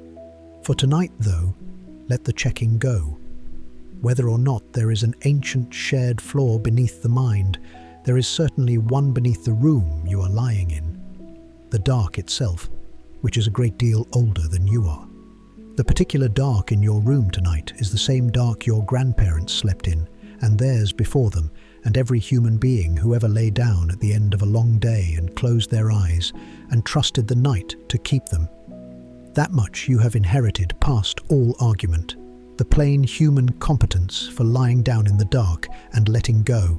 It asks nothing of you. It was here long before the questions were, and it will be here long after they have loosened their hold. Rest your weight on it. It has held everyone who came before you, and it will hold you now. There is one more thing to leave you with before you drift, though, and it is the thing that will not let this idea go quietly, whatever the philosophers finally decide. Because when Jung and others went looking down on that supposed shared flaw in the myths and dreams and paintings of peoples who had never met and could never have copied one another, the ancient Egyptians and the medieval Europeans, the Aboriginal Australians and the Greeks, they kept finding the same few figures waiting there, the same wise old man, the same great mother, the same trickster, the same hero, the same dark stranger standing just past the edge of the firelight. As though, whoever we are and wherever we happen to be born, we are all furnished, down there in the oldest dark, out of the same small and very ancient set of faces. A small child lies awake in a dark bedroom, certain with her whole body that there is something in the room with her. It is under the bed, or in the half-open closet, or standing very still in the corner where the shadows pool, a shape with too many teeth, a watcher, a thing that wishes her harm. No one taught her this. Her parents did not sit her down and describe a monster. There is no monster. The room is empty and safe, and she is loved. And yet she reaches out into the darkness with her mind and pulls back, fully formed, the very same terrible figure that children have been pulling out of the very same darkness in every country and every century that has ever had children in it. Where did it come from? It was already there, waiting the instant the light went out. She did not invent it. She inherited it. This is the doorway into what may be Jung's single most famous idea, the one word of his that everyone now uses and almost nobody uses correctly, the archetype. The child's monster is a small and early instance of an enormous pattern. Lay the world's mythologies side by side, the stories of peoples divided by oceans and by thousands of years, peoples who could not conceivably have copied one another, and you find over and over the same small cast of characters walking through all of them.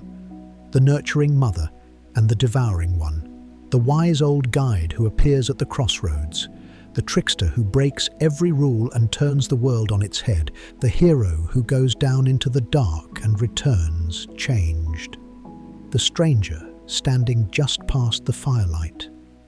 These figures are so widespread and so consistent that their recurrence cries out for an explanation, and Jung's was as bold as anything he ever proposed.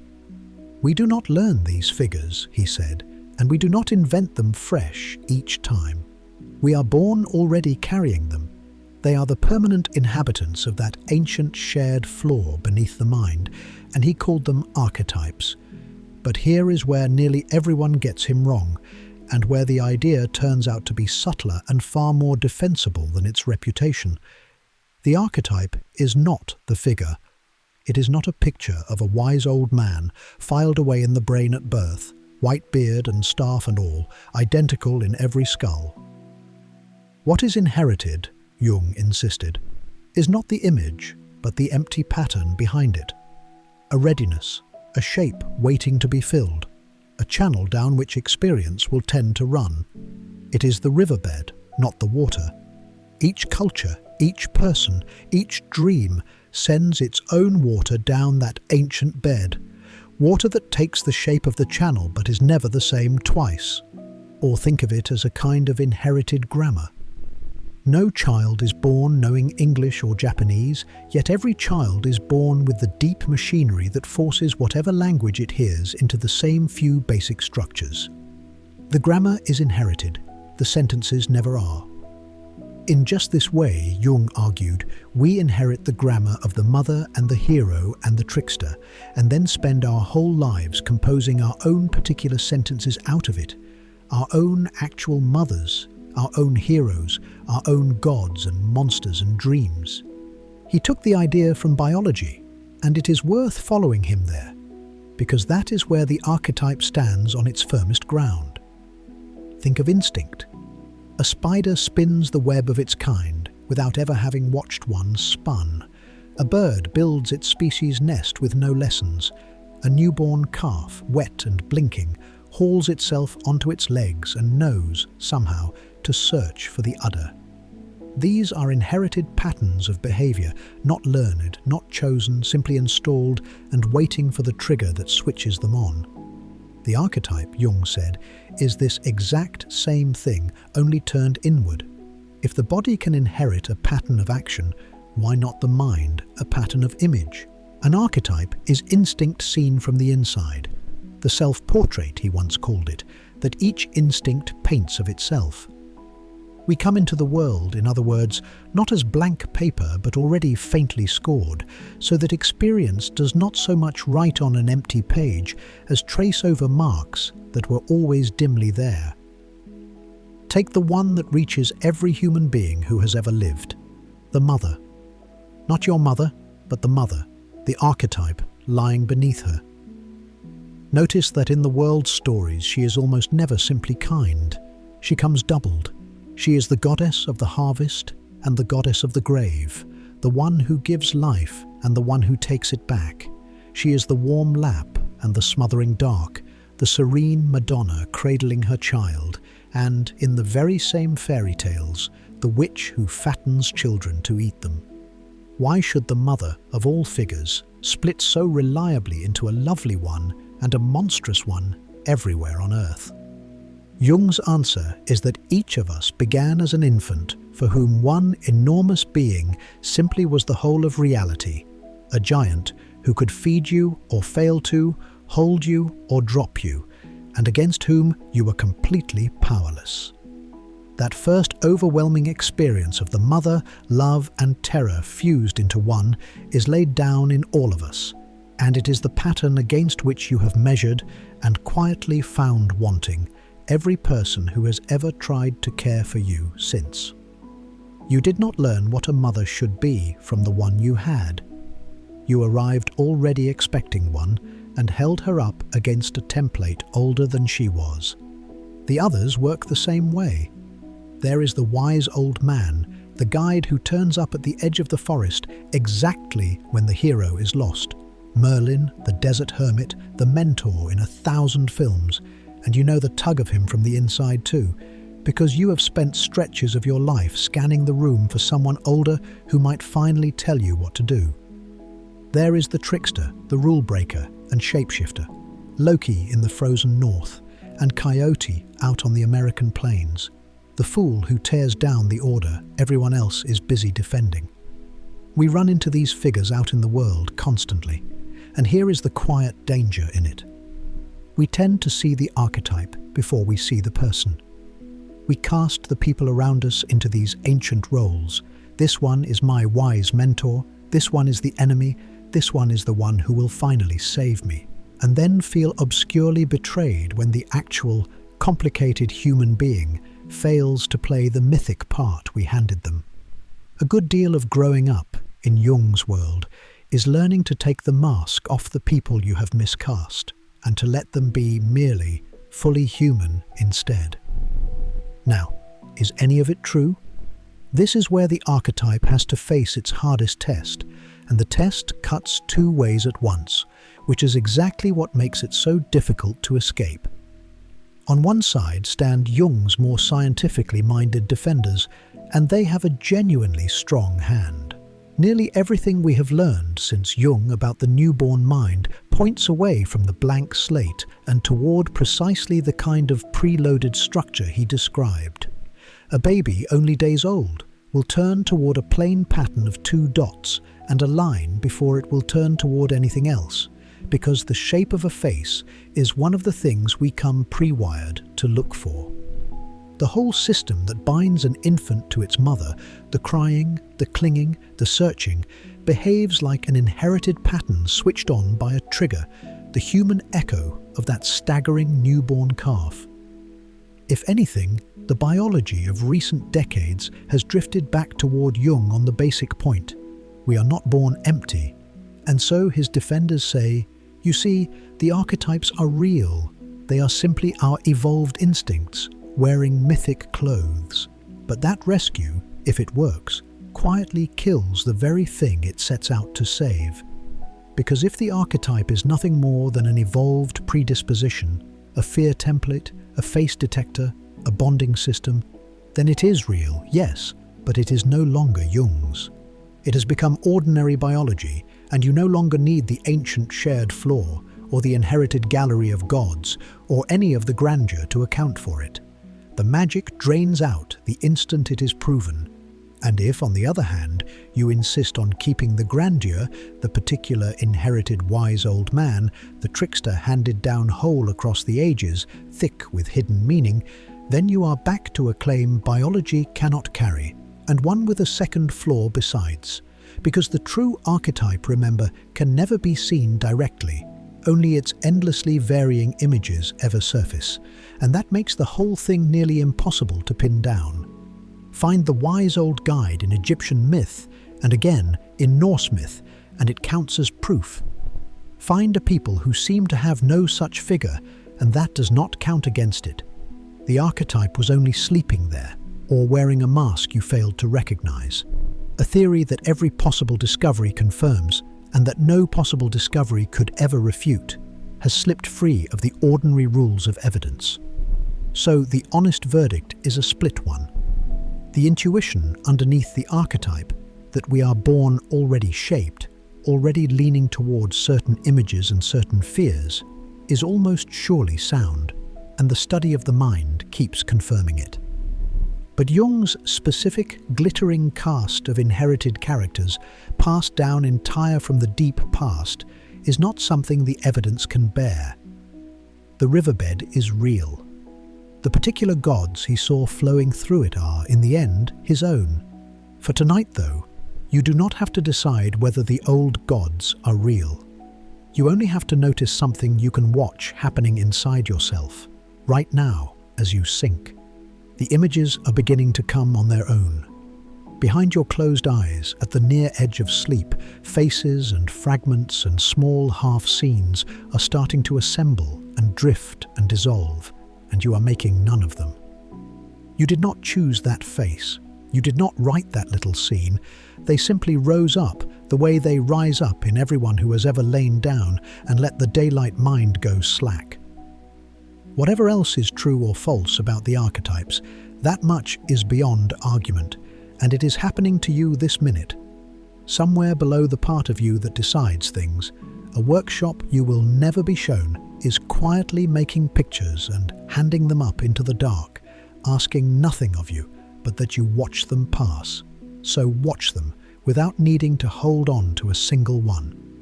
You do not have to author the night. Something far older than you is doing that, and doing it gently, and has done it for every sleeper who ever lived. Let the pictures rise, and let them dissolve, and let yourself go down with them into the quiet. There is one of them, though, that will not quite drift past with the rest. One of these old shapes does not wait, patient and far away, in some distant myth to be discovered. It follows you. It is at your back all day, every day, precisely where you can never turn fast enough to catch sight of it. It stands your own height. It knows every secret you keep, because your secrets are the very thing it is made of.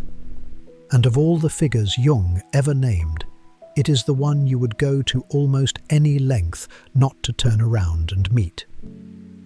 You have almost certainly had the experience of disliking someone far more than they deserved. Not an enemy who wronged you, just a person, often someone you barely know, who got under your skin within minutes and stayed there.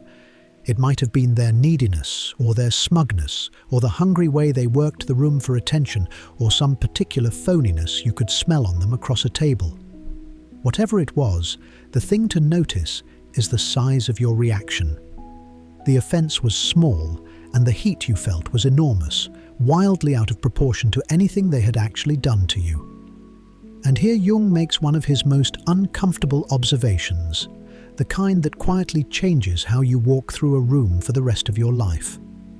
When your reaction to another person is far larger than the person warrants, he said, you have almost certainly stopped reacting to them at all. You are reacting to yourself. Without meaning to, they have held up a mirror and shown you the one thing in yourself you have worked hardest never to see. The trait you cannot stand in other people is very often the trait you cannot bear to find in your own. He had a name for that unbearable, invisible thing.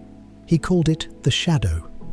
As we grow up, every one of us builds a self we can live with and hold out to the world, a picture of the kind of person we are, decent, honest, reasonable, kind. It is a necessary thing to build. You could not function without one. But no real human being fits the flattering picture, and so, quietly, and without ever quite deciding to, we take everything that does not fit, the cruelty, the greed, the cowardice, the envy, the raw and inconvenient wanting, and we push it down and back, out of the frame, out of sight, until we honestly no longer recognize it as ours. It does not leave, though. It only goes where we can no longer see it. It goes behind us. The shadow, Jung said, is simply this: the thing a person has no wish to be. It is everything true about you that you have had to disown in order to keep believing you are the person you would prefer to be. And because you can no longer find it in yourself, you find it instead, blazing and intolerable, in everybody else. There is a personal shadow, your own particular hoard of disowned traits, the ones you buried over the course of your single life. But Jung saw something darker beneath it, down on that ancient shared floor, a collective shadow, the common human capacity for evil that none of us made and all of us carry. It is the thing that allows perfectly ordinary people, good neighbors, gentle parents, men who love their own children, to take part in monstrous things once they are gathered into a mob or a movement or an army, because darkness that is denied does not evaporate. It gets pushed outward, cast onto some enemy, some group, some other, who can then be hated and hunted and destroyed with an entirely clear conscience, for the darkness, we are quite certain, is all in them. This is why, in Jung's bleak assessment, the people most dangerous to the world are so often the ones most sure of their own goodness. They are not carrying less shadow than the rest of us. They are carrying more, and they cannot see a scrap of it, and so it does its work through them in the dark. And now the part that keeps the shadow from being a mere counsel of despair. It is a mistake, and a common one, to imagine the shadow is only the sum of your sins. The shadow is everything you exiled. And for a great many people, especially the good and careful ones, what got exiled was not their darkness, but their strength. The child who learned that anger was dangerous buried their fire along with the anger. The one who learned to be humble and pleasing buried their ambition and their gifts down in the same cellar. The one who was praised above everything for being good quietly buried their appetite, their boldness, a great deal of their sheer aliveness. So the shadow holds, right beside the ugly things, a surprising amount of gold, the disowned vitality and force and desire you were never given permission to keep. Which means the work Jung is pointing toward is not whatever the cheap versions promise about embracing your darkness or letting the worst of you off its leash.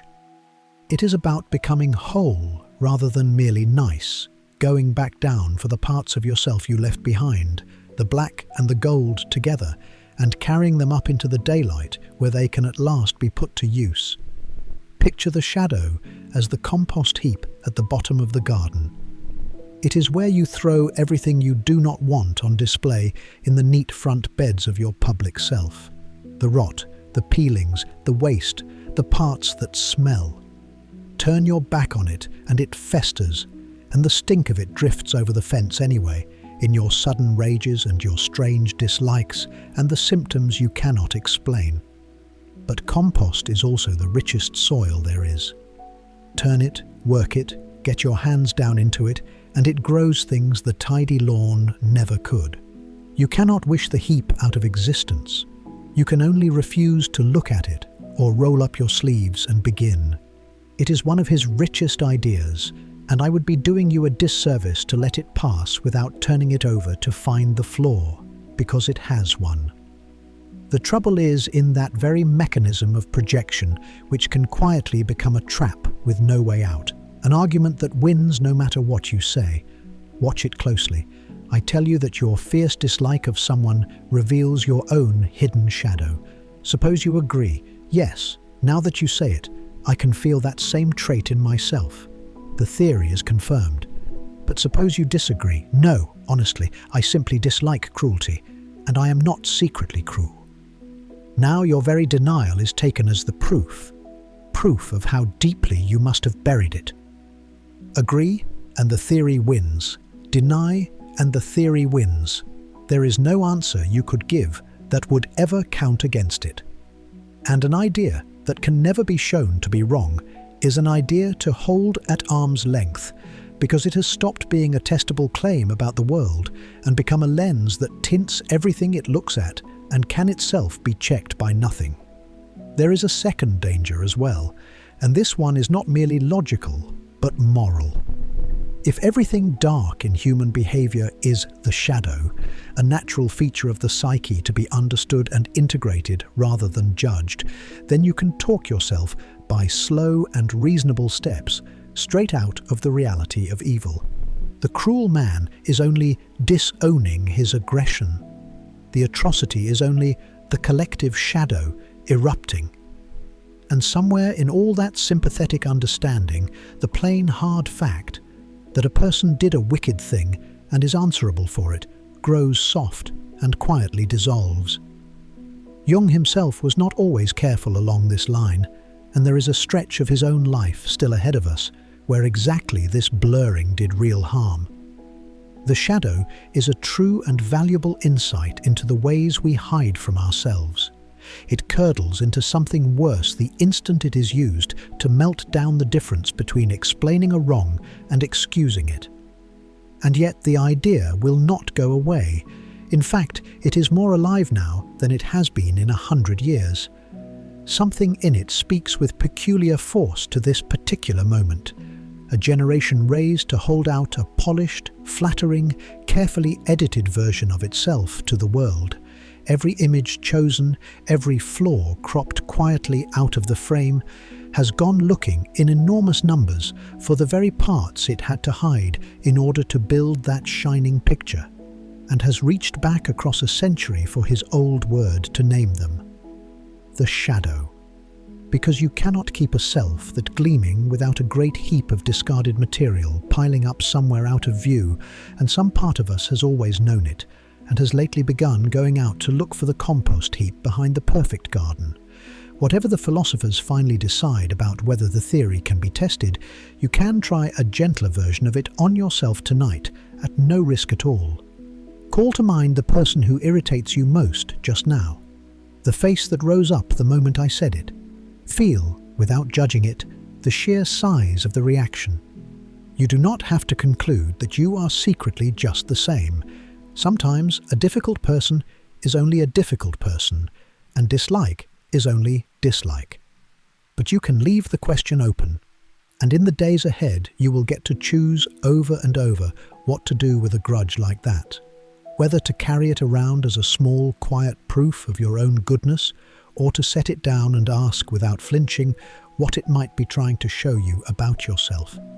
It is a real choice, and it is yours, and you make it far more often than you ever notice.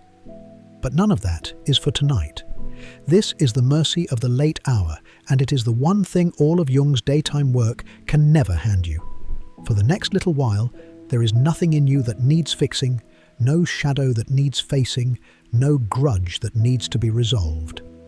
The work of turning around to meet the parts of yourself you have hidden is real, and it is the labor of a whole life, and it is daytime labor. It wants a clear head and a straight spine, and the strength to sit still inside your own discomfort. You have none of those things right now, and you were never meant to.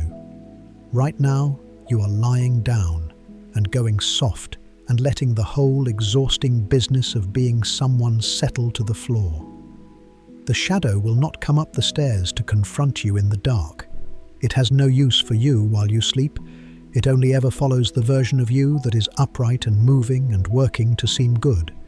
The version of you lying here now, heavy and honest and more than half asleep, has nothing left to hide from it, and so nothing left to fear. Let your face go slack. Let the small muscles you use all day to hold your good self in place simply give up their grip. There is no one you have to be here, and nothing you have to defend, and even this, even the heaviest, most hidden thing you carry, is allowed tonight to lie down beside you and rest. And once you do turn around and begin to meet those disowned parts of yourself, you find something you had not bargained for. The shadow is not the last thing waiting in the dark. Further in, past it, stands a figure stranger than the shadow and harder still to make out. And this one does not wear your own face at all. It wears the face of the opposite sex. It is an image of the other that you have carried since before you can remember, and it is the one, though you never knew it, that you have been searching for in every single person you ever fell in love with. Nearly everyone, at least once, has fallen in love the sudden way. The way that arrives less like a decision than a seizure, a stranger's face catching the light across a room with a significance that makes no rational sense at all. You cannot account for it, and you do not try. You simply know with your whole body that this one is different, that you somehow recognize them, that a part of you has been waiting for exactly this face without ever knowing what it would look like. And Jung's explanation for that overwhelming, unreasoning certainty is one of his most quietly disturbing, because it suggests that in the first rush of love, you are not, in fact, seeing the person in front of you at all. You are seeing an image, a figure you have carried inside you since long before you met them, a kind of inner portrait of the ideal other, which you have thrown, like light from a projector, onto a real human being who happened to be standing at the right angle to catch it. The person is real, but the glow around them, the sense of destiny and recognition, is coming from inside you and only seeming to shine out of them. This is why the recognition feels so total and why it so often turns out to be wrong. You did recognize something. It simply was not them. It was your own hidden figure made suddenly visible on a living face. And when the projection eventually thins and lifts, as it always does, you are left blinking at the actual, ordinary, complicated person who was standing there the entire time, no longer lit from within by your own inner ghost. People call this falling out of love or say the other one changed. Usually, nothing changed but the light. Jung had a name for that inner figure, And here his theory shows both its brilliance and, as we will see, its age. He believed that each of us carries, down in the unconscious, an image of the opposite sex, that a man carries within him an inner feminine figure, which he called the anima, an-ima, and a woman an inner masculine one, the animus, an-imus.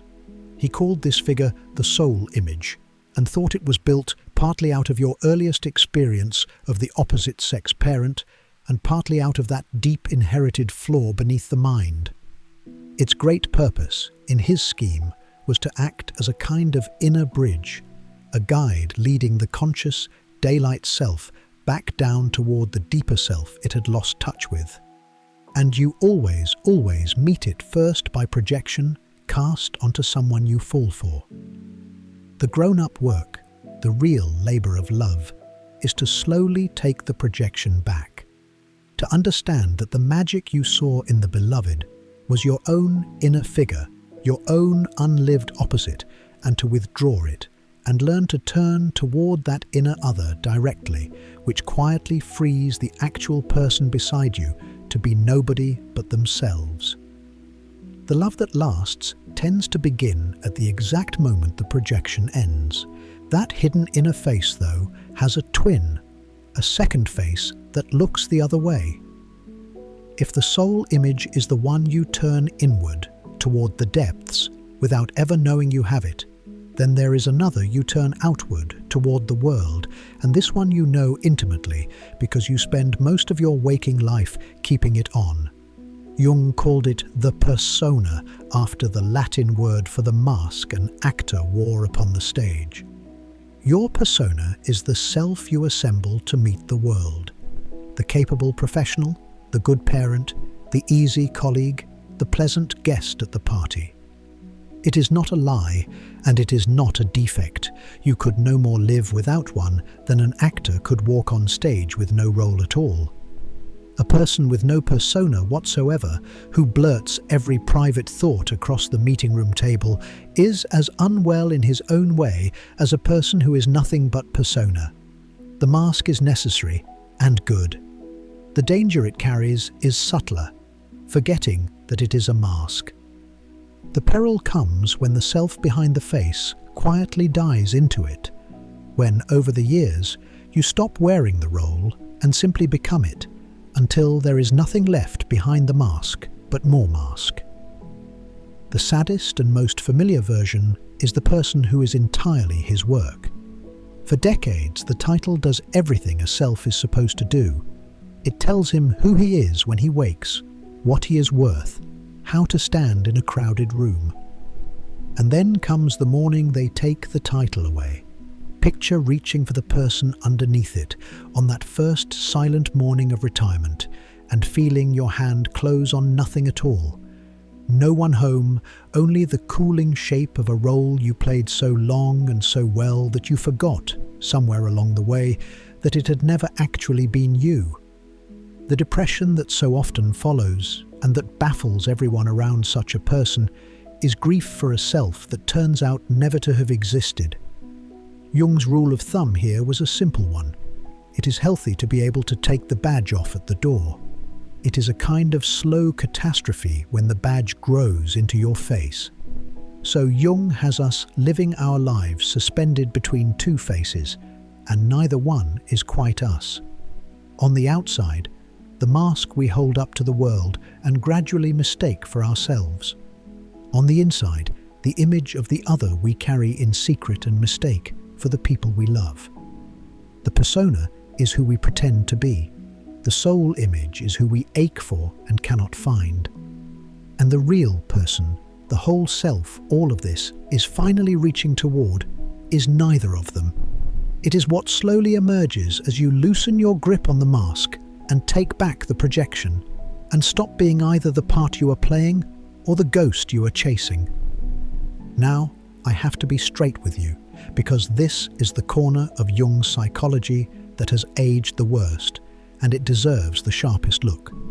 The moment Jung stops describing the bare experience, the projection, the inner other, and begins to fill in what that inner other is actually like, he stops describing the human mind and starts, without realizing it, to describe the sitting room of a comfortable European household around the year 1910. The inner feminine, the anima, turns out to be made of precisely the qualities his era assigned to women: feeling, tenderness, relatedness, intuition, soul. The inner masculine, the animus, is made of the qualities his era assigned to men: reason, logic, action, the word. And then Jung took those thoroughly local, thoroughly dated assumptions and pronounced them the permanent, inborn architecture of every mind that has ever existed. Worse still, and his feminist critics have never let this go, and they are right not to, the two are not treated as equals.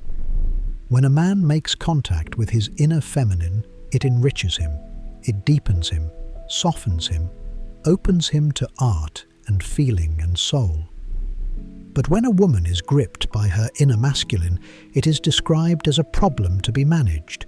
She becomes, in Jung's own pages, rigid, opinionated, argumentative, shrill. She is possessed. Sit with what that actually means. A woman thinking hard, holding a firm position, arguing her corner, is diagnosed as being taken over by an alien masculine force, her own reason recast as a foreign invader in a mind that was supposed by nature to be all feeling.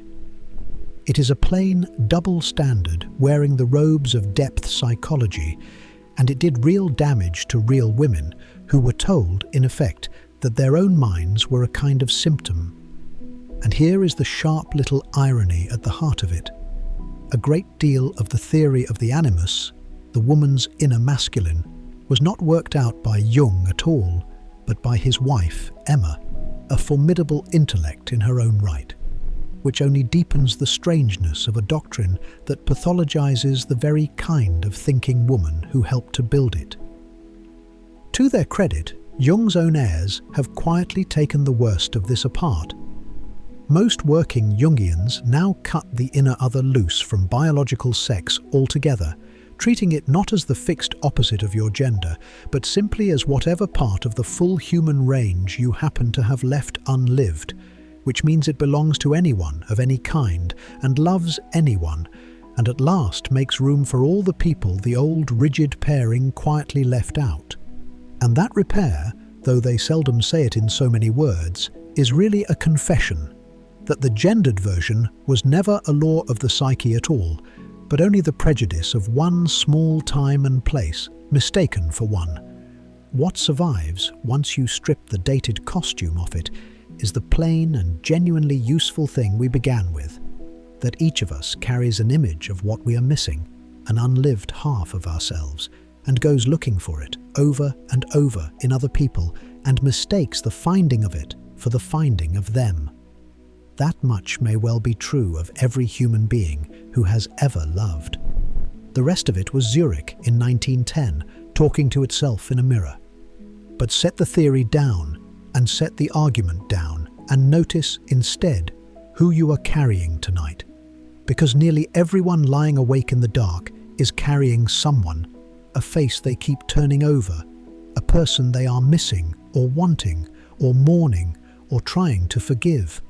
A ghost that only comes out at this hour, when the mask is finally off and there is no longer anyone to perform for.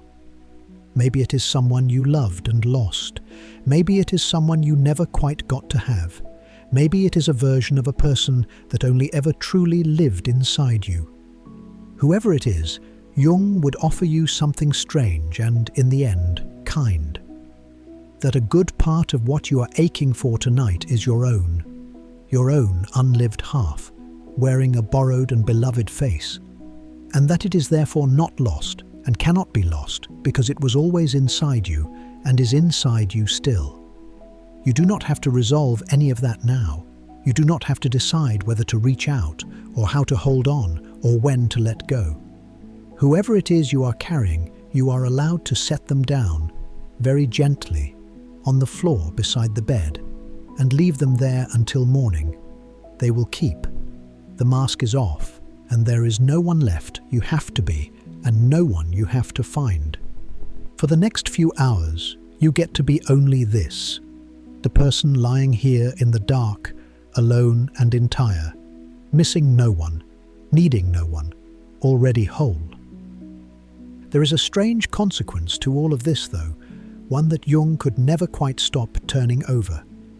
If every one of us walks around casting a different inner world onto the same outer one, a different mask, a different hidden other, a different crowd of ghosts thrown across the same rooms and the same faces, then no two of us are ever really standing in the same reality at all.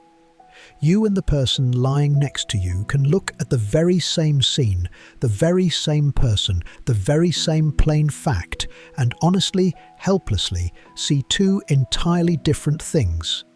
And that led Jung toward a question he came to think was among the most important and the most quietly overlooked in all of psychology. Why is it that no two people ever seem to see the same world or the same soul? He found the answer, as he so often did, close to home, in the strange fact that the two most brilliant minds in the young science of the mind had built two complete pictures of the human being that agreed on almost nothing at all. One of the two was Freud, whom you already know. For Freud, the deepest engine of a person was desire, what we want, what we crave, what we reach for out in the world beyond ourselves. The other was Alfred Adler, a dealer, once a member of Freud's own inner circle, who had broken away to build a rival psychology and had arrived at an entirely different answer.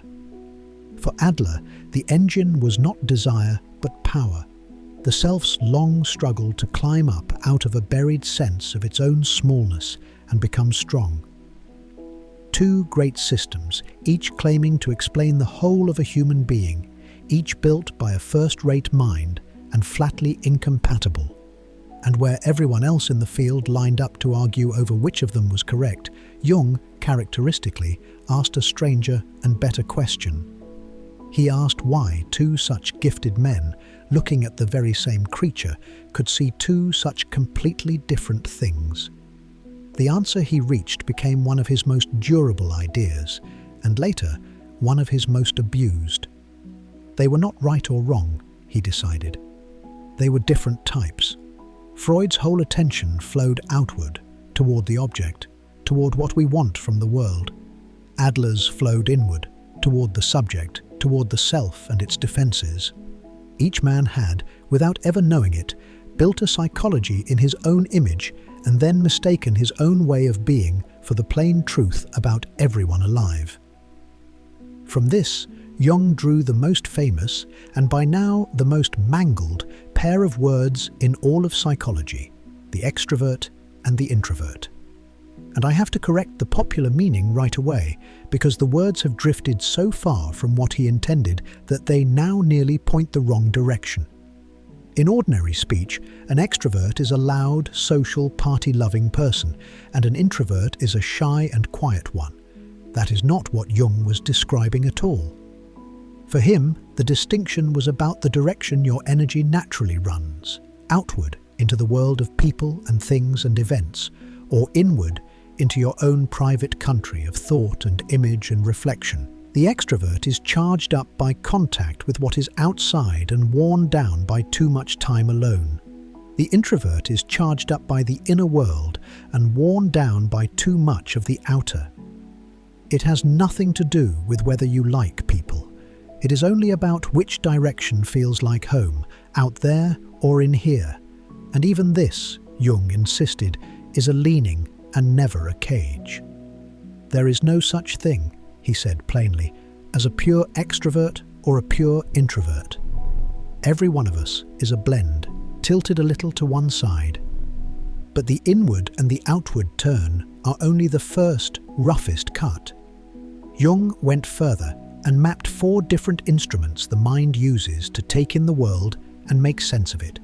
4 mental tools that everyone owns, but no one wields equally well.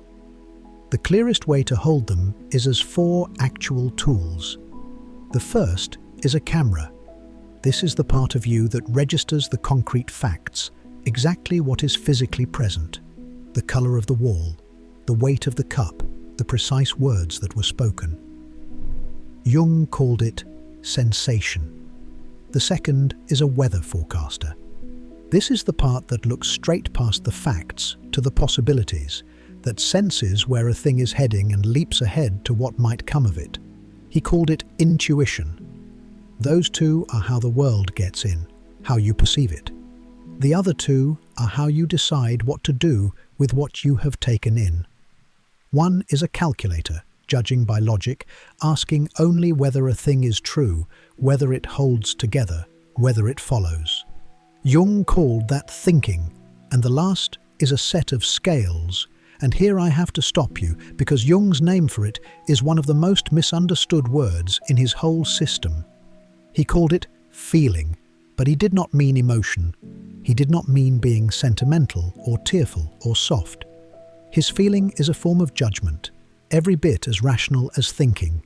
It simply weighs a different thing. Thinking asks, is it true? Feeling asks, is it good? Is it worth something? Does it matter? Do I approve? The judge applying the letter of the law is using thinking. The same judge deciding the law itself is unjust is using feeling. Both are reasoning. They are only weighing different things on different scales. Now for the part that makes this more than a filing system. Everyone owns all four of these instruments, but everyone has a favorite, the one you reach for first, without deciding to, that feels like your own hand and that you have sharpened over a lifetime. And everyone has its opposite, a natural enemy that stays clumsy and half-formed and buried for most of a life, and that ambushes you at the worst possible moments. Jung called that buried one the inferior function, and it has an ugly habit. It does not lie quietly. Under real stress, when you are exhausted or cornered or afraid, it erupts, crudely and beyond your control. This is why the coldly logical man, all calculator with his scales left to rust, is so often the one who, when he finally breaks, does not weep a little and recover, but has a disproportionate, almost childish, volcanic collapse, because the instrument he never learned to play is the one that seizes the controls. And it is why the warm, values-first person who prides herself on her heart can turn strangely, ruthlessly cold in a crisis. The tool you are worst at is the one that runs you when you are no longer yourself. You already know which one is yours if you stop and feel for it. When you meet something new, a plan, a person, a problem set down in front of you, which instrument moves first? Do you reach for the facts, needing to know what is solidly, concretely real before anything else? Do you jump ahead to the possibilities, the where could this go? Do you test it against logic? Does this hold together? Or do you weigh it against what you care about? Is this right? One of them is your native hand, and you have been playing it your whole life. And you know your clumsy one too, the register where you feel like a permanent beginner no matter how old you get, where you say the wrong thing and misread the room and never see it coming. Jung's whole point here was gentle and in its way freeing. These are not virtues and failings. They are differences. The person across from you who drives you up the wall, who cannot see the plain facts you see, or cannot feel the plain warmth you feel, or cannot follow the plain logic you follow, is very often not being stupid or stubborn or deliberately blind. They are built around a different instrument, and they are honestly seeing a different world through it. A great many of the fights between decent people, Jung believed, are not really disagreements about the facts at all. They are two types, each locked inside its own way of seeing, each convinced the other is shutting their eyes on purpose. You may have noticed, as I laid all this out, that it sounds familiar, that somewhere you have met these ideas before, most likely in the form of a test. Because this chapter of Jung's work became, decades after his death, the foundation of the most famous personality test on Earth, the one that sorts everyone alive into 16 types, each with a neat 4-letter code. and it is worth being exact about what that test kept faithfully and what it quietly betrayed. What it kept is real. The introvert and the extrovert, the four functions of sensing and intuiting and thinking and feeling, come straight from Jung, and the intuition underneath the whole thing, that people genuinely differ in patterned and describable ways, is his and is sound. But then come the distortions. The test was not built by psychologists. It was built by a mother and her daughter, Catherine Briggs and Isabel Myers, two gifted enthusiasts with no training in the field, who fell in love with Jung's book and turned it into a questionnaire, adding a fourth dimension of their own that appears nowhere in Jung, and then offering the whole apparatus to the world as though it were his science. And it does the single thing Jung most expressly forbade. He said over and over that there is no pure type, that these were loose orientations and never boxes, that the very purpose of a typology is not to sort human beings into categories. The test sorts human beings into categories. It hands you a fixed four-letter label and tells you this is who you are, and the label does not hold. Retake the test a few weeks later, and something close to half of people come out a different type, because the traits it measures were never truly either or to begin with. They are smooth spectrums, with most of us bunched near the middle, so the test spends its life slicing essentially in between people into one hard camp or the other, rather like drawing a line, calling everyone above it tall and everyone below it short, and then treating tall and short as two separate species. And for all its enormous popularity, taken by millions every year, used to hire people and to pair them and to sort them, it predicts almost nothing that matters. Not who will do a job well, not who will be happy, not who will last. To be fair to its critics, this last trouble reaches back and touches Jung himself, whose whole notion of distinct types is strained by the same finding, that these things are gradients, not species. But the deepest distortion is the one that would have grieved him most. He had offered a genuinely humane insight, that people are built differently and see differently, and that grasping this can make us kinder to one another. And the world took that insight, froze it into the rigid boxes he had warned against, stamped a four-letter verdict across the front of every human soul, and sold it back to us as science. An idea meant to open up the mystery of another person got turned into a machine for closing it, a way of deciding, in four letters, that you already know exactly who someone is. But lie here for a while as none of it. You do not have to know your type tonight, or name it, or defend it, or wonder which four letters you would be. The room around you could not care less which instrument you reach for, or which way your energy runs, or whether you take the world in by fact or by possibility, and judge it by logic or by worth. The dark draws no distinction between the introvert and the extrovert. It holds them exactly the same. Whatever type you are, whatever tool you have played all your life, and whatever one has shamed you, it is set down now, on the floor with everything else, and the room asks nothing of it, and nothing of you.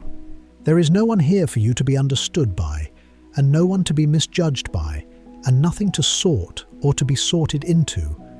You are allowed to stop being a type of person for a few hours, and simply be a person in a dark room, going quietly under. There is one last thing to leave you with, though, as you go. All day long, every one of us performs this ceaseless, tiring act of reading the world, running it through our own particular instrument, our own direction, our own type, deciding without pause what is real and what matters and what all of it means. It is part of why the day wears you out. But something happens to that reading at night. As you sink towards sleep, the daytime mind that does all the sorting finally lets go of the wheel, and the images begin to come regardless, unsorted, uninterpreted, rising up from somewhere well below the part of you that decides what anything means.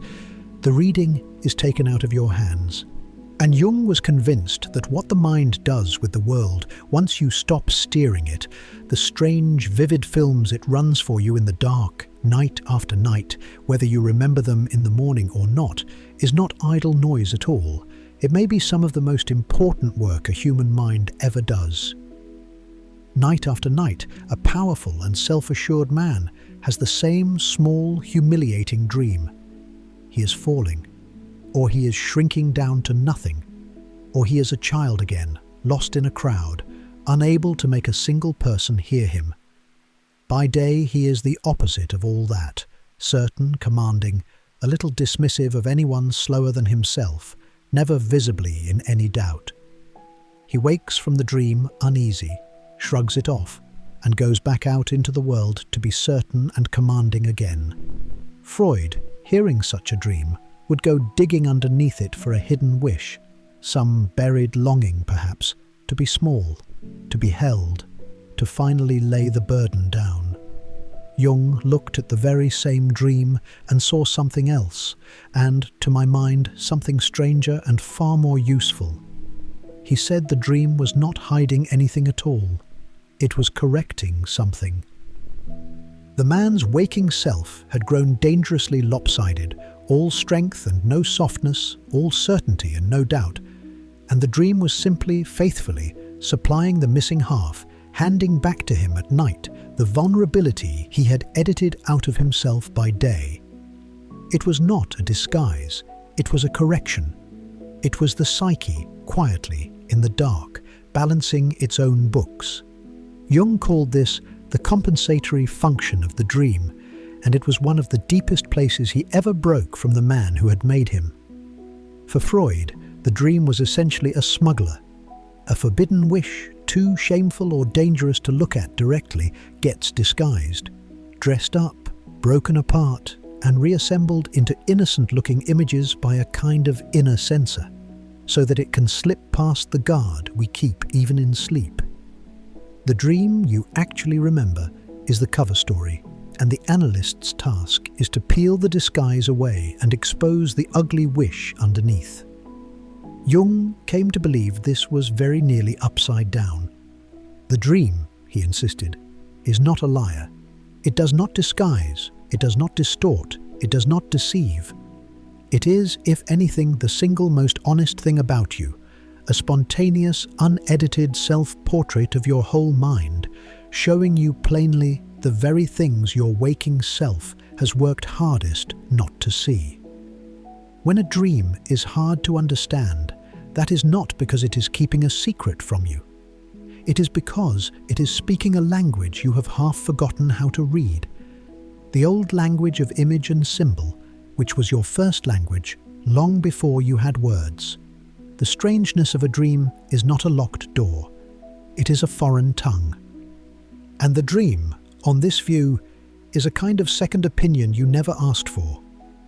An honest report, delivered nightly, from a part of you that is wiser and less invested than the daytime self, on how your life is actually going, whatever you may be telling yourself about it. This changed completely how you go about understanding a dream. If the dream is a disguise, then to crack it, you have to get away from it. You take each image and let your mind run freely from one association to the next, drifting further and further from the dream itself until you arrive at the buried wish it was covering for. The image is only a doorway. The real business lies somewhere else. But if the dream is an honest message, then wandering away from it is the very last thing you should do. You want to stay with it, to circle the actual image the dream chose and ask why, out of everything it might have shown you, it chose that one. Jung called this amplification. Instead of leaving the image behind, you enrich it. You set it beside everything that image has ever meant, both to this one dreamer and to the whole human race. The personal memories, the old myths, the fairy tales, the sacred pictures, and you turn it slowly in the light until its meaning begins to glow. Dream of a snake, and Freud's method leads you off the snake and away towards some hidden complex. Jung's method keeps you on the snake and asks which snake this is: the healer's serpent coiled around the physician's staff, the tempter in the garden, the creature that sheds its skin and is born again, and which of those ancient meanings your own snake on this particular night has come carrying. You are not trying to decode the dream and throw the code away. You are trying to deepen it until it deepens you. And Jung noticed something you have very likely noticed in your own life. Most dreams are small. They are the mind idly reshuffling the day's loose change, a leftover face, a half-finished worry, and they are gone by breakfast, and nothing is lost. But now and then, only a handful of times across an entire life, a dream arrives that is different in kind. It is vast and vivid, and it does not feel as though it came from you at all. It carries a weight and a solemnity and an authority the small ones never have, and you wake from it shaken, and you carry it with you for the rest of your days. Jung called these the big dreams. He took the phrase from a people in East Africa he once stayed among, who sorted their dreams in exactly this way. And he believed they welled up from far below the daily residue, from that oldest shared flaw, and that they came, characteristically, at the hinges of a life. In the storms of adolescence, in the crisis of the middle years, on the eve of some great change, in the nearness of a death. You can probably count your own on one hand. The dream you had the year everything turned. The dream just before the diagnosis, or the leaving, or the loss. The one that felt less like something you dreamed than like something you were shown. Jung's claim about those nights is a large one, that the deepest part of you was speaking in the oldest language it owns about something that mattered more than almost anything else, and that the one real mistake would be to wave it away in the thin light of morning as only a dream. Now, honesty. The idea has real problems, and I will not slip past them, but the story of those problems is stranger and better than you might guess, because it does not end where you would expect. The first trouble is the familiar one. You cannot pin it down. If a dream compensates your waking attitude, and compensating can mean opposing it, or completing it, or even quietly agreeing with it, then there is no dream and no waking state that the theory fails to fit. Whatever you dreamed, the balance it was supposedly striking can always be found afterward. And amplification only widens the gap, because a skilled interpreter can dig up a myth or a fairy tale to resonate with absolutely any image at all, and so can read very nearly any meaning into very nearly any dream. A symbol, famously, can be turned to mean its own opposite, which leaves the whole practice looking at its worst, less like reading a genuine message and more like an elaborate and deeply satisfying way of telling yourself a story about yourself and then calling the story a discovery. And for a good stretch of the last century, science seemed to settle the matter with a heavier blow still. A celebrated theory held that dreams are at root meaningless, that in sleep the deep, primitive brain simply fires off bursts of more or less random signal, and the higher brain, which cannot tolerate nonsense, hurriedly stitches those random sparks into a story, the way you find faces in passing clouds. On that account, the dream is static, and its weirdness is only the strain of the storytelling mind, laboring to make sense of noise. Any meaning you or your analyst pull out of it afterward is meaning you smuggled in yourselves, reading the tea leaves at the bottom of the cup. But here is the part that keeps getting dropped from the story, and it matters. That confident verdict has not held up. The random static theory turned out to be badly overstated. Even the scientist most associated with it never actually claimed that dreams were meaningless, and the research since has drifted the other way. Some have found that dreaming is driven not by the crude lower brain at all, but by the very same deep circuitry that carries our wanting and our motivation, which is a long way indeed from noise. Others, sifting through thousands upon thousands of ordinary people's dreams, have found their content to be strikingly continuous with the dreamer's real waking life and real concerns. That dreams do not, in fact, heavily disguise much of anything, but track quite faithfully whatever a person is genuinely living through. And that finding, notice, is no defeat for Jung. It is a quiet, partial vindication of his oldest and most stubborn claim, that the dream is honest, that it means more or less what it shows, that it is a true picture of where a person actually stands.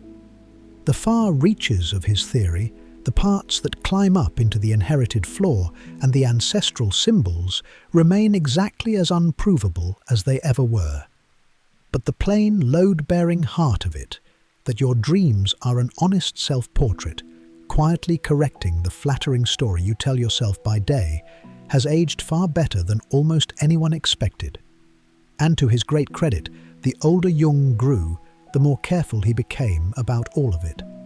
As a younger man, he had called compensation a law of the mind.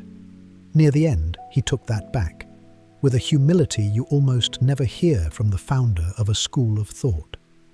There is no rule, he wrote, let alone a law, of dream interpretation, though it does look, he allowed, as if the general purpose of the dream is compensation. It does look as if that is the honest register, and it is the one worth keeping. But all of that is daylight talk, and you are well past daylight now. The truth is that one of these honest, unbidden little films may already be starting to run for you, here at the near edge of sleep, a first image quietly assembling itself in the dark, the psyche beginning, even now, on its nightly report about the day you have just lived. You do not have to catch it. You do not have to hold it, or remember it, or read it, or ask what it might be balancing, or correcting, or trying to tell you. That is work for the morning, if it is work at all, and most mornings it is not. Tonight, you get to be the dreamer and not the interpreter, to let the images come and do their old, honest work on you with no supervision at all, exactly as they have done for every human being who ever closed their eyes. Whatever your mind is about to show you, you can simply let it show you and let it go, and not reach after it. The dream knows how to take care of itself. It always has. It has never once needed you awake for any of it. There was one kind of dream, though, that unsettled and fascinated Jung more than any other, and it is the one that would carry him, in the end, to the strangest idea of his whole life. Every so often a patient would tell him a dream, and then something would happen out in the waking world that very day that seemed somehow to answer it. A dreamed death, and then a real one. A dreamed image, and then that same image, against all odds, turning up in the room. The inside and the outside, rhyming, with no possible thread of cause that anyone could trace running between the two. Most people meet a thing like that, call it coincidence, and have forgotten it by lunch. Jung could never forget it. He came to believe that these rhymes between the dream and the world were the visible edge of something immense, some hidden principle quietly stitching the mind and reality together beneath the floor of everything we can see. And he gave that something a name that has been echoing and dividing people ever since. The young woman in the chair across from Jung had an answer for everything, and that was precisely the problem. She was brilliant and rigid, and so completely armoured in her own rationality that nothing could get past it. Every insight Jung offered, she met with a cleverer counter-argument. Every feeling that tried to rise in her, she reasoned away before it could reach the surface. The analysis had stalled altogether, locked behind the perfect defences of a first-rate mind that had decided, long ago, to trust nothing it could not explain. And then, one day, she began to tell him a dream. In the dream, she said, someone had given her a piece of expensive jewellery, a golden scarab, a jewelled beetle. As she spoke the words, Jung became aware of a soft, insistent tapping at the window behind him. He turned. There was an insect there, on the far side of the glass, knocking against it in the dim room, trying to get in. He rose and opened the window, and as the creature flew past, he reached out and caught it in his hand. It was a beetle, a rose chafer, its hard shell a gleaming metallic gold green, the nearest thing that exists in all of Switzerland to an Egyptian scarab. He turned around and laid it in the woman's open palm and said, "Here is your scarab." And the rationalist, the one whose armor nothing could pierce, simply came apart. Something in the sheer impossible aptness of it broke straight through every defense she had, and from that hour the treatment, frozen solid for months, began at last to move. Jung spent the next 30 years trying to name what had happened in that room, and the word he finally settled on was synchronicity. He meant by it something very precise and very strange, a meaningful coincidence, a moment when an inner event and an outer event fall into line, with no possible chain of cause running between them, in a way that carries an overwhelming charge of significance. He was careful about the two things it was not. It was not cause and effect. The woman's dream had not summoned the beetle, and the beetle had not caused the dream. And it was not simple chance. Or rather, it was chance, but chance with something added, a weight of meaning so heavy that the person living through it cannot bring themselves to believe the moment meant nothing. And notice that the meaning was not arbitrary. For the ancient Egyptians, the scarab was the great emblem of rebirth, the beetle that rolled the sun up out of the darkness each dawn, buried with the dead to carry them into a new life. Here was a woman frozen solid, unable to be reborn into her own feeling, and the ancient symbol of rebirth came tapping quite literally at her window. That is why it landed. Jung's audacious claim was that this felt meaning is not a trick of the mind, but a real feature of the world.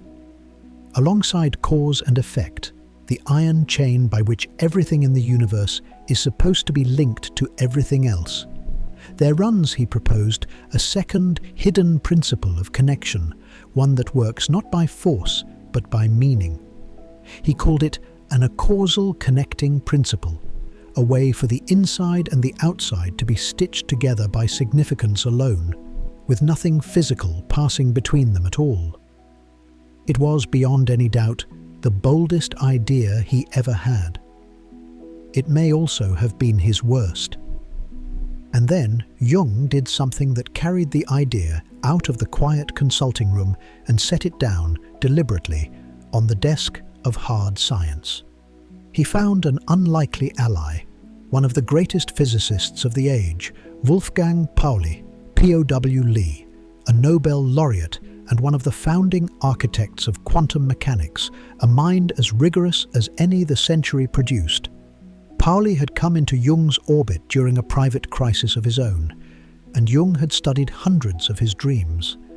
Out of that grew one of the strangest collaborations in the whole history of ideas, the mystic of the psyche and the master of the atom sitting down to write a book together. Because Pauli, too, had begun to doubt whether the wall that science had built between mind and matter was really as solid as everyone assumed.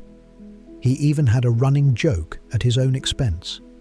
His fellow physicists swore that delicate laboratory equipment had a habit of failing the very instant Pauli walked into the room. They called it the Pauli effect. And Pauli, only half in jest, half believed it was real, and half suspected it was an instance of exactly the kind of connection Jung was chasing. Between them, the two men dared to imagine that synchronicity might be the missing bridge, the place where the world of the soul and the world of physics, held apart for centuries, would turn out to be two faces of a single underlying reality. It was a magnificent dream, and it is here, above all, that we have to be careful. Because the pull of the idea is enormous, and you have felt it yourself. Almost everyone has. You think of someone you have not spoken to in years, and at that very moment, the phone rings, and it is them. You learn a word you have somehow never heard, and within a day, it is everywhere. You dream of a thing, and the next morning it happens. And in the instant it occurs, the coincidence feels chosen, aimed, meant, as though the universe leaned in close and for 1 second spoke to you by name. That feeling is entirely real and it is powerful, and Jung was right that it is one of the most common and least examined experiences a human being can have.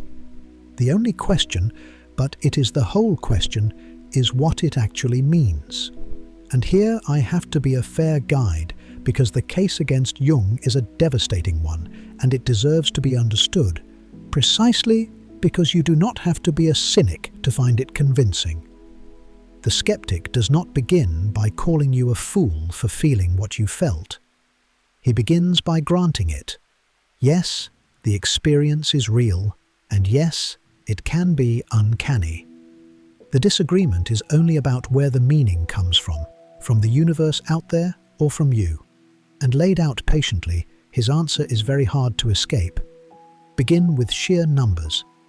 Think how many separate thoughts drift through your mind in a single day, and how many events happen in and around you, and then multiply all of it by every day you have been alive. The number of possible pairings between an inner thought and an outer event is astronomical. Billions upon billions of chances for two things to fall by pure accident into a startling line. And when the chances are that many staggering coincidences stop being merely possible and become mathematically certain. Somewhere in the world tonight, someone is thinking of a long-lost friend at the exact instant that friend calls, not because anything arranged it, but because with enough throws of the dice, even a 1 in a million event happens 1,000 times a day. The wonder is not that such coincidences occur. It would be a genuine miracle if they never did. Then there is the quiet trick your memory plays. You remember, in vivid detail, the once that you thought of your friend and the phone rang. You do not remember the 10,000 times you thought of that same friend and the phone stayed silent because nothing happened and nothing is not memorable. You keep every hit and silently discard every miss, and so the hits, left standing alone with no misses beside them for scale, come to look impossible. But you are reading a rigged sample of your own life, and beneath both of these runs something deeper, wired into the very machinery of the brain. We are pattern-finding animals, down to the bone. The ancestor who saw a predator in the rustling grass and was wrong lived to see another morning. The one who saw only grass and was wrong was eaten. So we are the children of a long line of creatures who erred every time on the side of finding meaning, a face in the shadows, an intention behind the noise. It never switches off, and it means we are built to detect significance whether or not any is truly there. On this reading, synchronicity is simply that ancient, overzealous machinery doing what it always does, with a coat of archetypal paint brushed over the top. And the shining idea at the center of it, that lovely phrase, and a causal connecting principle, dissolves the moment you press on it.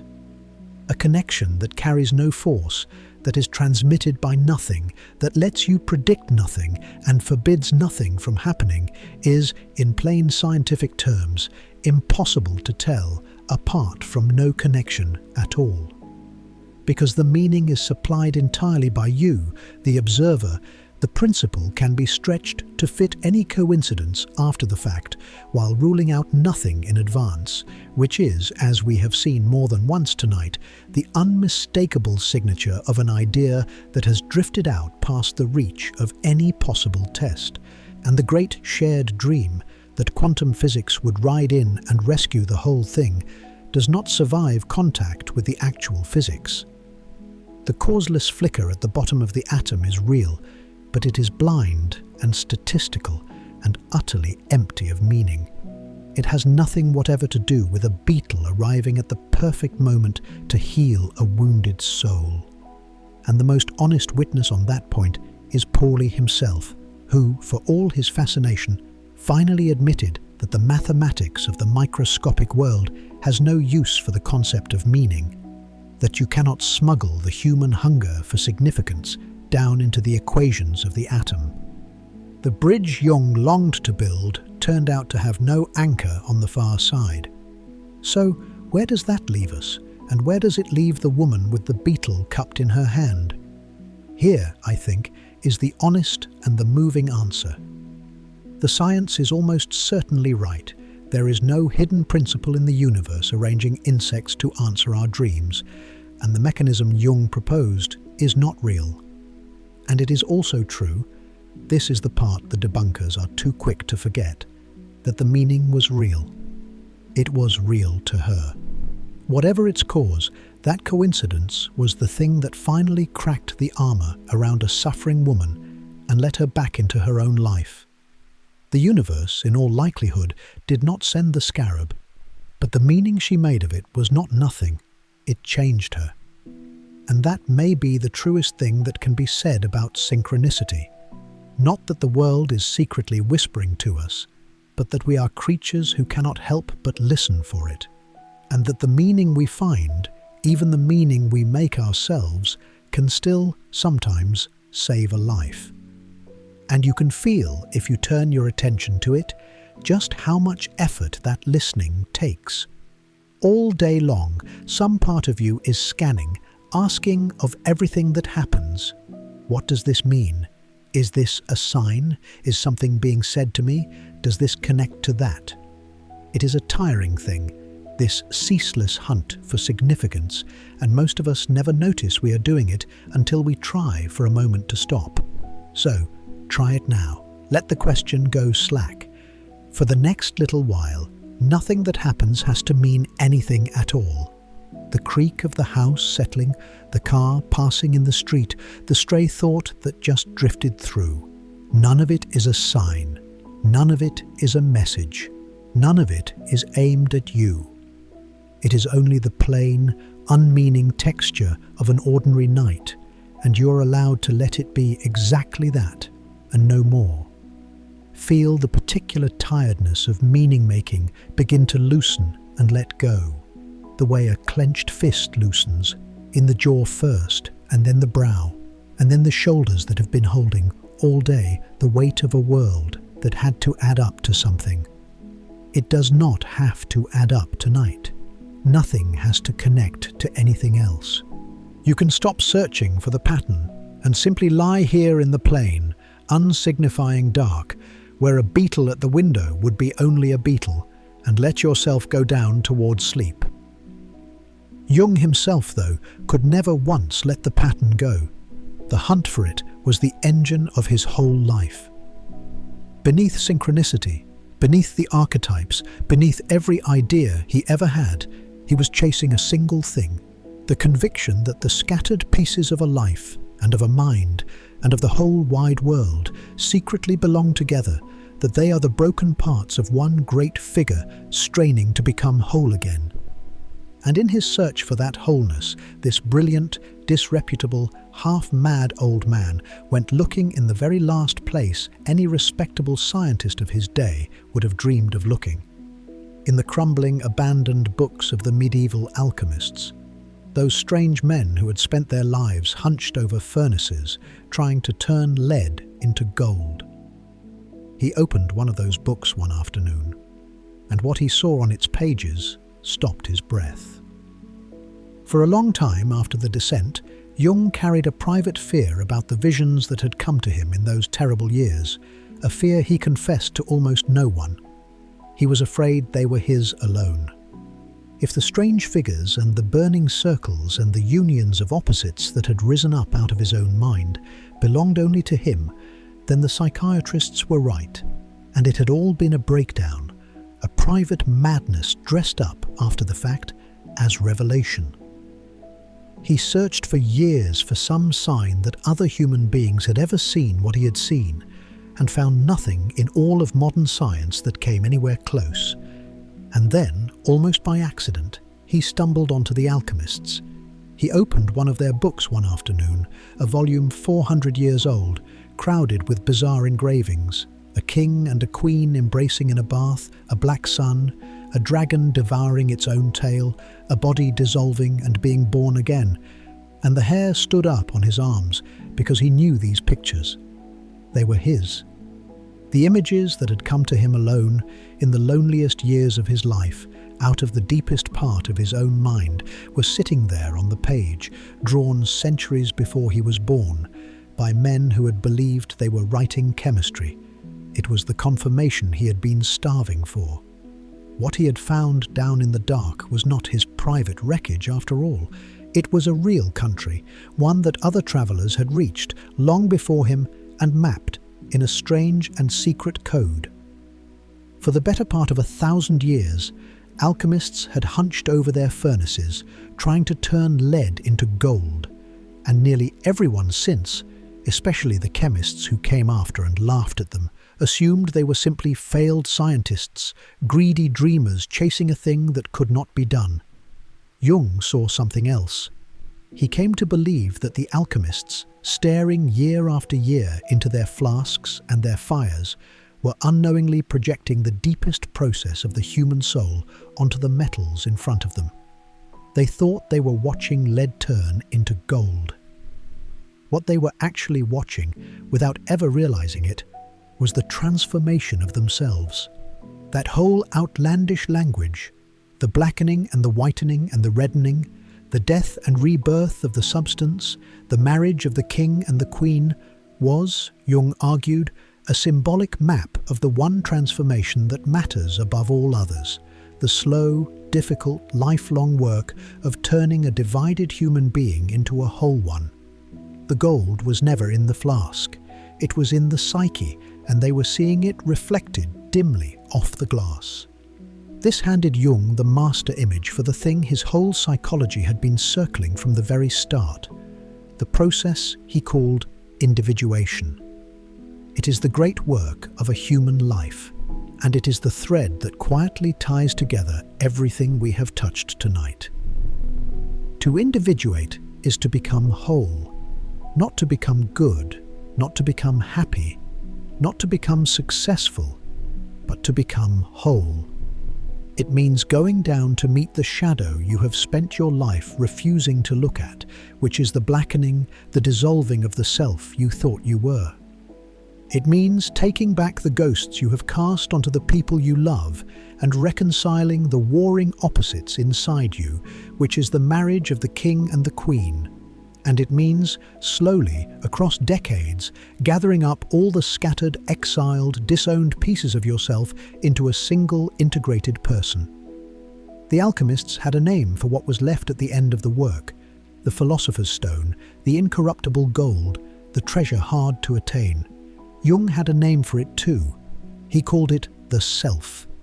And here we reach the very center of everything, so let me be as plain about it as Jung himself was plain.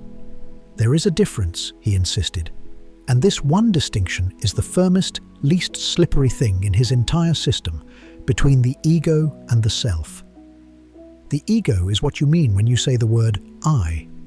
It is the center of your consciousness, the small lit part of you that thinks and decides and knows its own name. It is the room where the lamp is on. But the self, the way Jung used the word, is something vastly larger. The self is the center and the whole of the entire psyche, the conscious and the unconscious together, the lit room and every dark room in the house, the immense structure of which your waking I is only one small illuminated corner. The ego believes it is the whole house. It is only the room with the light on, and the work of a life, in Jung's vision, is the slow and humbling discovery that you are not and never were the small bright thing you took yourself to be, that you are the entire house, most of it dark, and that, at its true center, holding the light and the darkness together in a single embrace, there is something older and wiser than the little I, waiting all this time to be found. The picture the psyche draws of that wholeness, Jung found, is astonishingly consistent across the whole human world. It is the mandala, the circle with a still point at its center, the pattern that radiates out from one quiet middle. He found it everywhere, in the sand paintings of Tibetan monks, in the rose windows of the great cathedrals, in the idle doodles of his most modern and unbelieving patients, and in his own hand. In his worst years, he had discovered that if he drew one of these circular figures each morning, its shape told him, without fail, the true state of his soul that day. And he came to understand the mandala as the image the psyche makes of its own wholeness, of the self at the center, with everything else held in orbit around it. Picture it, if it helps, as a solar system. Your ego is the single lit planet you happen to live on and understandably mistake for the whole of reality. The self is the entire system, all the dark worlds you have never once visited, and the great gravitational center that holds every one of them on its course. To individuate is not to become the sun. It is for the small planet to learn at last to orbit the center consciously and willingly, instead of tumbling on through the dark, convinced it is alone out there. And notice where this leaves you, where it leaves all of us. Jung believed that the first half of a human life is rightly spent building the ego, furnishing the lit room, getting an education, a name, a role, a place, a solid sense of being somebody in the world. That work is necessary and good, and most of us are still deep in the middle of it. But he believed that at some point, often in the middle of life, arriving with a crisis or a loss, or a strange, unaccountable restlessness that turns up precisely when you have finally gotten everything you were supposed to want, the task quietly changes underneath you. The second half of life, if you let it, is not about building the ego any higher. It is about the ego discovering, at last, that it is not the whole story, about the small, bright I turning around, humbled, to face the vast, dark house it has been living in all along, and setting out on the long journey home to the center it forgot it ever had. If you are old enough to feel that turn beginning somewhere in yourself, the sense that the climbing of the first half is quietly over and some deeper and stranger summons has taken its place, then you already know in your body what Jung was reaching for. There was one last thing about that center he could never stop circling, though, and it is the thing that would carry him into the final scandal of his life. Because when he studied the images the psyche throws up of its own wholeness, the mandala, the treasure, the incorruptible stone, the light burning at the heart of the dark house, he could not help noticing that they were, over and over, the very same images human beings have always used for one thing, and one thing only: for God. In the deepest dreams of ordinary people, the self kept appearing wearing the face of the divine. Now I have to turn all of this over because it is beautiful, and beauty is exactly when a careful person grows most suspicious, and there is a serious objection lying in wait here. This time it comes from the historians, the scholars who have gone back to the alchemists' own writings and, remarkably, rebuilt their experiments on the laboratory bench. And what they have found is uncomfortable for Jung. The alchemists were nowhere near as otherworldly as he needed them to be.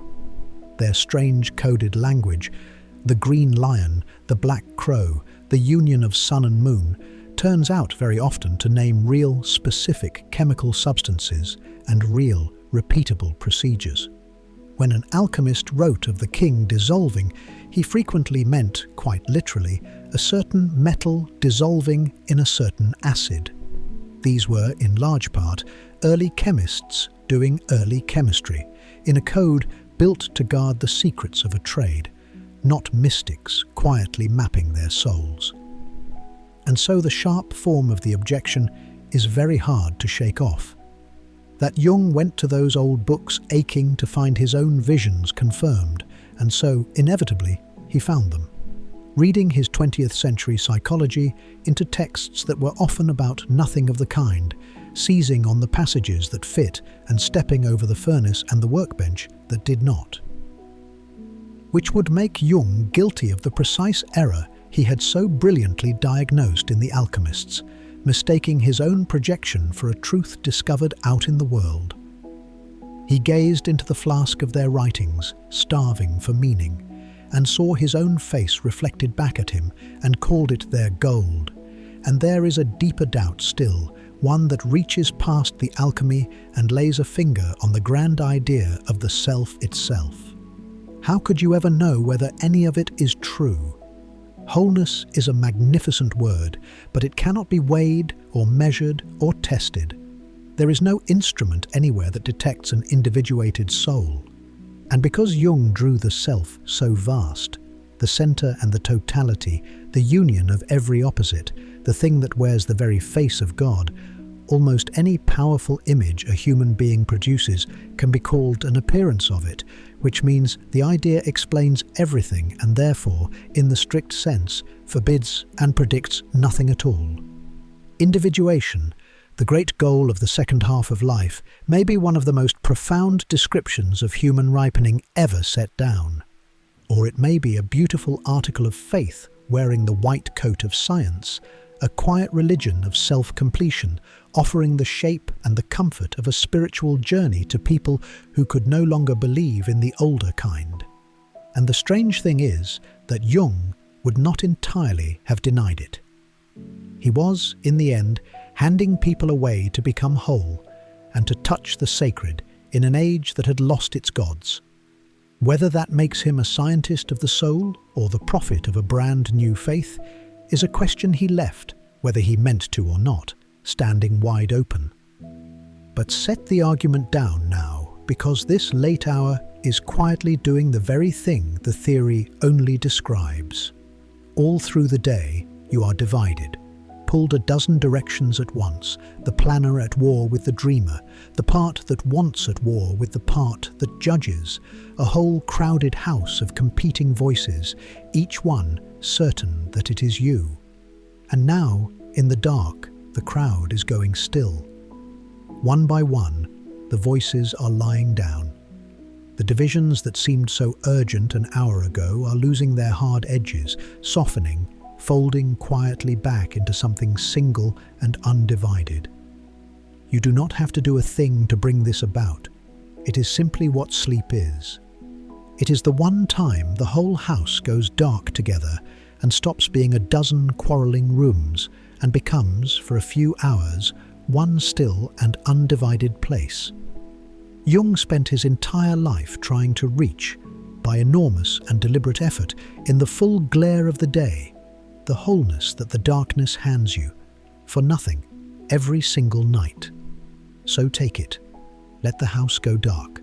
Let all the separate rooms become one room again, quiet and whole and entire, with you resting somewhere near the center of it, held and no longer divided against yourself. And let that wholeness carry you the rest of the way down. There was one last place this idea had to travel, though, and it was the most dangerous ground of all. Because if the deepest center of the human soul truly does wear the face of God, if the picture of wholeness we each carry inside us and the picture of the divine are somehow the same picture, then a vertiginous possibility swings open. Perhaps, Jung began to think, when we go looking for God, we are gazing at the deepest layer of ourselves. And perhaps more disturbing still, when God appears in the oldest stories of all, raging and jealous and cruel and blind to his own contradictions, we are looking at something unfinished and unconscious in the depths of the human soul, and in the depths, it may be, of God himself. It was a thought no respectable person was ever supposed to think. And as an old man, near the end, Jung sat down and thought it, all the way to the bottom in the most furious and blasphemous book he ever wrote. The book took as its subject the oldest and most troubling story in the whole of the Bible. The story of a man named Job, Job, and the single afternoon on which he lost everything and was never once told why. You may know it, or you may only half remember it, so let me put you inside it. You are the best man in the world, the most faithful, the most upright, the one who has done everything right and been rewarded for it with a good life.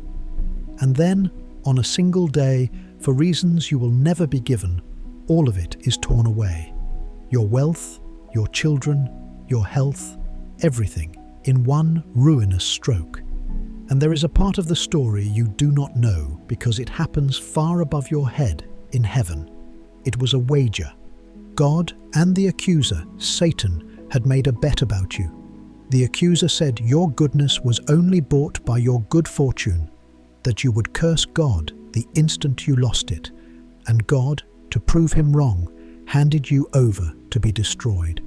You know none of this. You know only that you have been perfectly good and that you have been perfectly ruined, and that it makes no sense at all. So you sit down in the ashes of your life, and you do the thing the story is remembered for. You do not curse God, but you do not pretend either. You demand an answer. Why? What did I do? Say it to my face. And God answers you, out of a whirlwind, in a voice of thunder. But listen to what God actually says, because it is one of the strangest passages in all of Scripture. God does not explain. God does not say, I am sorry, or there was a reason, or even the reason is too great for you to grasp. God answers the question of why an innocent man was tortured with an overwhelming display of raw power. Where were you when I laid the foundations of the earth? Can you bind the stars in their courses? Can you catch the great sea monster on a hook? Who are you to question me? It is not an answer. It is a threat wearing the robes of majesty. And you, broken and hopelessly outmatched, put your hand over your mouth and fall silent. For 3,000 years, the faithful read that ending as a lesson in humility, that the ways of God are beyond us, and the only fitting answer to suffering is to bow down before a majesty too vast to comprehend. Jung, reading it as an old man near the end of his life, was not humbled. He was furious. He looked at the very same story and saw the thing no pious reader was ever supposed to see, that God had behaved abominably and that Job knew it, and that Job was the better of the two. Look at what actually happens, Jung said. An innocent man is tortured to settle a bet. When he asks why, the all-powerful being who did it to him cannot produce a reason. And not, Jung insisted, because the reason is too exalted for human ears, but because there is no reason, because this God has never once paused to examine his own conduct, because he is, for all his infinite power, morally asleep. And the small, ruined, mortal man in the ashes, the one who holds on to his integrity and sees the injustice for exactly what it is, and will not lie about it even to the face of omnipotence, that man is, in the plainest moral terms, more awake than his own God. The creature has outgrown the Creator. And then Jung carried the thought to a place that made theologians go pale. If God has been outdone morally by one of his own creatures, if a human being has shown a conscience that God himself lacks, then God, to close that unbearable gap, has only one road left open to him. He must become human. He must be born as a man and live a human life and suffer and die in order to gain the one thing Job already possessed, a conscience, an awareness of his own dark side, the moral consciousness his creature had reached before him. This, said Jung, is what the incarnation really is. Not God graciously stooping down to rescue a fallen humanity, but God, shamed by Job, climbing down into human flesh to catch up with his own creation, to become, at last, as conscious and as moral as the little mortal who had put him to shame. God had to be born as one of us, Jung said, because a man had once been better than God. By now, you may be feeling the very outrage the theologians felt, so it is worth stopping on the thing Jung insisted again and again that he was not saying, because it is the hinge on which this whole dangerous chapter turns. Jung claimed emphatically and repeatedly that he was making no statement whatsoever about God, the real God, the God beyond the world, if such a being exists. That, he said, lies entirely outside the reach of psychology, outside the reach of any human mind, and he refused to pronounce on it at all. What he was describing, he insisted, was the God image, the picture of God that lives inside the human psyche, the God we actually dream and fear and rage at and pray to, which is a psychological fact whether or not anything answers to it out in the beyond. He was not saying that God is unconscious and evolving.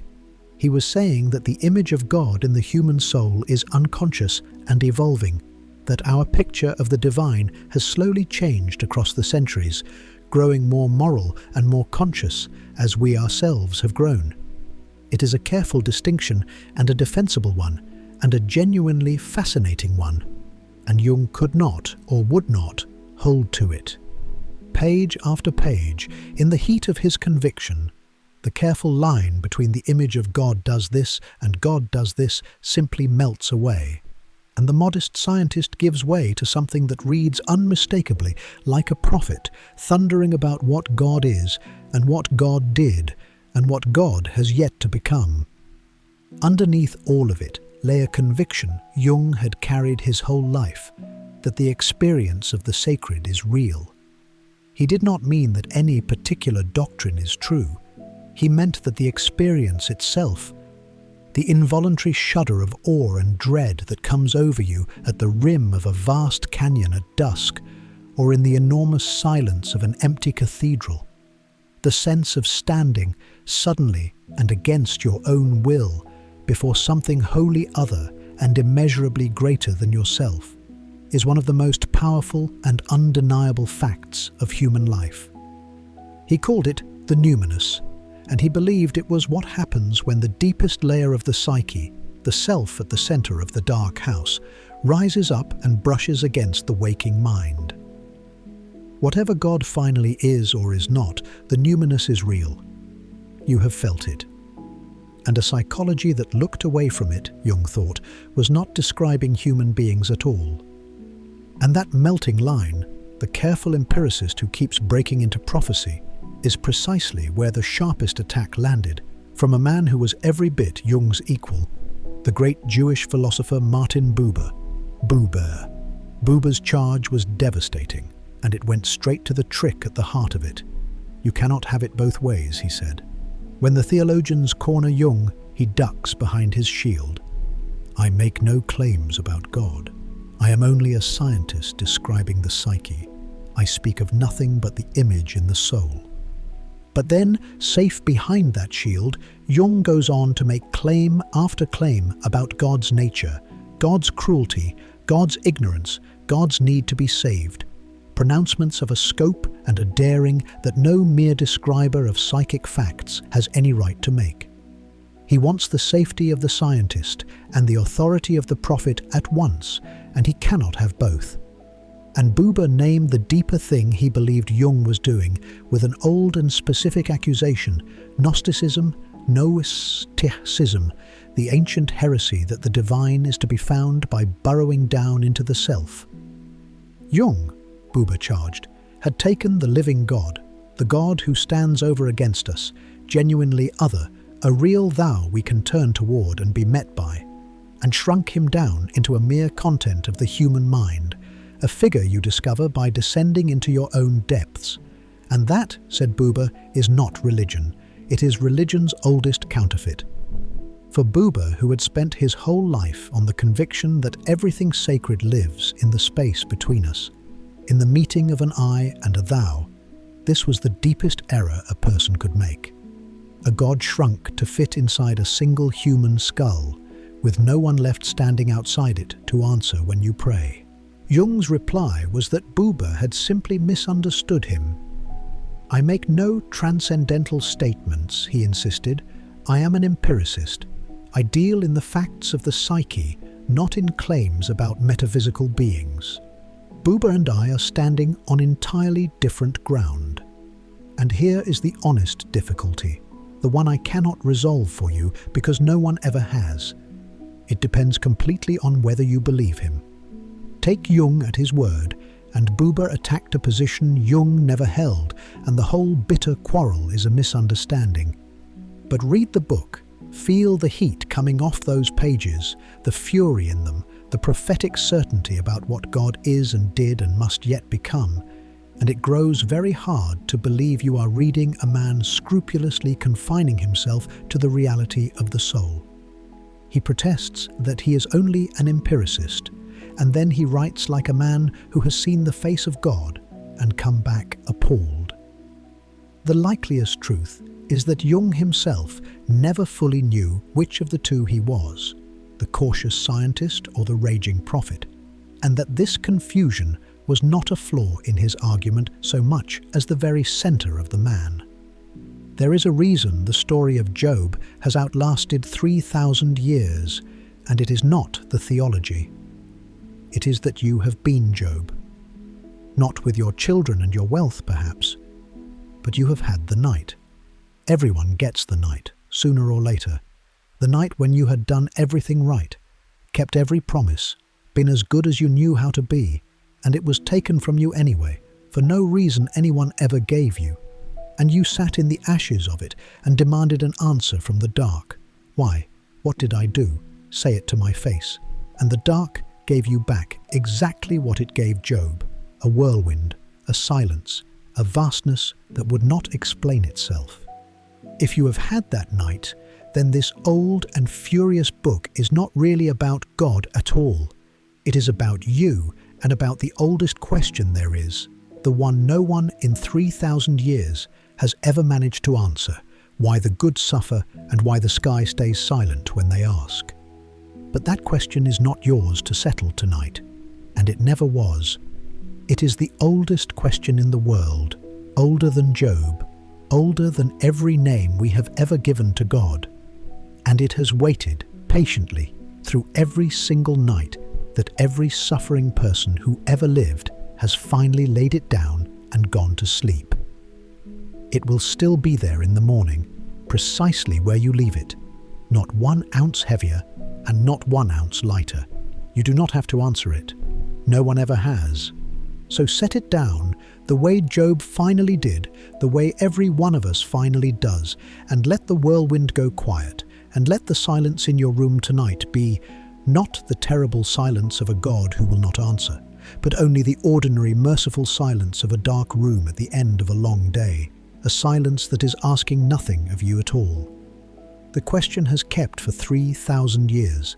It can keep until light. A man who could put God himself on trial and find him guilty, and then, strangest of all, pity him, a man that, unflinching about the darkness in the divine, you would think must have turned the same pitiless honesty on the darkness in himself. And for most of a long life, in most things, he did. But not everywhere. There were rooms in Jung's own house that he never fully lit. There were failures he explained away. There was a great and terrible hour in the history of the world when this brilliant diagnostician of the collective shadow could not see, or would not see, his own. And if we are going to be as honest about the man as he dared to be about God, then we have no choice now but to turn and open those doors and walk in. It is a hard thing to turn on a person you have spent hours coming to admire, and harder still when that person spent his whole life teaching precisely the lesson you are now about to apply to him. Because Jung, more than almost anyone who ever lived, taught us that the shadow is the thing we cannot see in ourselves, that the people most dangerous to the world are the ones most certain of their own goodness, carrying a darkness they will not turn around to look at. And so the honest question, the one his own psychology demands that we ask, is the most uncomfortable one there is. Could he see his own? The answer, in at least 3 rooms of his long life, is that he could not or would not, and if we mean to see the whole man, and not some plaster saint, we have to walk into those rooms with the lights on and look at what is there. The first room, and the darkest, is the 1930s. When the Nazis came to power in Germany, the most important professional body for psychotherapists there fell, like everything else, under their shadow. Its president resigned in protest, and Jung, a Swiss citizen, not a German, stepped in and took the chair. And then over the next several years, he did two sets of things that have been at war with each other in his reputation ever since. On one side of the ledger is the case for the prosecution, and it is grave. A pro-Nazi manifesto praising Hitler and requiring members to have studied his book appeared in the Society's journal with Jung's name over it as editor. He said, and there is reason to believe him, that it was meant for the German edition alone and slipped into the international one without his knowledge. But he did not resign over it. Worse, and much harder to wave away, in 1934 Jung published an essay of his own that drew a distinction between what he called the Aryan and the Jewish unconscious, and claimed that the Aryan psyche held the greater creative potential, and that the Jew, as he put it, had never yet created a cultural form of his own and never would. Read that again. It is, by any honest measure, an anti-Semitic thing to have written, in the exact year and in nearly the exact language that a regime was then using to justify the exclusion, and soon the murder, of the very people he was describing. And in a private letter from the same period, uglier still, he wrote with approval of the fact that Jewish viewpoints were being publicly attacked. There is no reading of those words that comes out comfortable. Jung himself, years later, called the essay nonsense. And yet the ledger has a second side, and a fair accounting has to set it down with equal weight. In that same stretch of years, Jung quietly rebuilt the International Society so that Jewish doctors thrown out of the German section could keep their standing as individual members, a protection worked out with the help of a Jewish lawyer that kept a number of them professionally alive until the Nazi laws slammed even that door shut. He went on publishing Jewish colleagues in the journal when it was dangerous to do so. Some of the people closest to him for the whole of his life, his most devoted students and chosen successors, were Jews who defended him fiercely against this very charge and swore they had never once felt a trace of it from the man himself. He gave up the presidency in 1939. During the war, he passed psychological assessments of the Nazi leadership to American intelligence, and after it, meeting a great rabbi who had survived a concentration camp and who had refused, at first, even to be in the same room with him, Jung admitted, in the plainest and most inadequate words imaginable, that he had, as he put it, slipped up. So which was he? Here is the honest truth, the one the loudest voices on both sides refuse to sit still with. No one knows for certain, and the scholars who have given careers to the question remain genuinely, permanently split. He was not a Nazi. That flat accusation is false, and the people who hurl it have usually not read him. But the whitewash is false too. The most careful readers land somewhere far more uncomfortable than either easy extreme, that Jung was a man of enormous vanity and real political blindness, flattered by his sudden importance, who had absorbed without ever examining it the casual, respectable anti-Semitism that soaked the Europe he grew up in, and who wrote, at the worst possible moment in modern history, things that lent aid and cover to an evil he lacked the sense or the humility to see clearly, and who, at the very same time, took real risks to shelter real people, and who knew, at some level later, that he had failed. Some scholars go further and argue that the failure was no accident at all, that something in the deep structure of his thought, his whole conviction that different peoples possess different souls, made a version of this almost inevitable, a flaw not in the man, but in the machine. What he never once did, and this is the thing his defenders find hardest to explain, was stand up in public and plainly, fully take back what he had written. "I slipped up," said quietly to one man in a hotel room, is not the same as owning it before the world. The great diagnostician of the collective shadow had, in the darkest hour of his century, an enormous shadow of his own, and he never entirely turned around to face it. The second room holds a woman named Sabine Spielrein. She came to Jung at the very start of his career in 1904 as a patient, 19 years old, brilliant, and in the grip of a severe breakdown. He treated her, and she recovered, remarkably, and then did something almost no former mental patient of that era ever did. She went to medical school, became a psychoanalyst herself, and grew into an original thinker in her own right. One who worked out, years before Freud, the idea that hidden inside the drive to create and reproduce there lives a drive toward destruction and death. Freud would later take that idea up and make it famous, with a single footnote of credit to her. But somewhere in the years of her treatment and after, the wall between doctor and patient came down. The two of them fell into a relationship. How far it went physically, scholars have fought over for decades and will never settle, the surviving letters suggesting something intense and erotic that may or may not have crossed the final line. What is not in doubt is that Jung, her physician, let it happen, and then, when it threatened his marriage and his standing, behaved badly, writing to her mother to deny the whole thing in a letter he himself later called an act of cowardice. He was the powerful one, the doctor, the older man, and he used that power poorly, and a young woman who had handed him her broken mind paid part of the price for it. And her story ends in a darkness that has nothing to do with Jung and everything to do with the century they shared. In 1942, in her Russian hometown, Sabina Spielrein and her two daughters were marched by an SS death squad to a ravine outside the city with thousands of other Jews and shot. The brilliant patient who became a pioneer of the mind, murdered in a mass grave by the same evil her old doctor had failed, at the crucial moment, to name. The third room is quieter and more domestic, and in its way just as hard. For most of his adult life, alongside his marriage, Jung kept a second woman. Toni Wolff, herself a gifted analyst, who had been, in the terrible years of his descent, the one person able to go down into the dark with him and help him find the way back up. He owed her, arguably, his sanity. He also called her his second wife, and he did not hide her.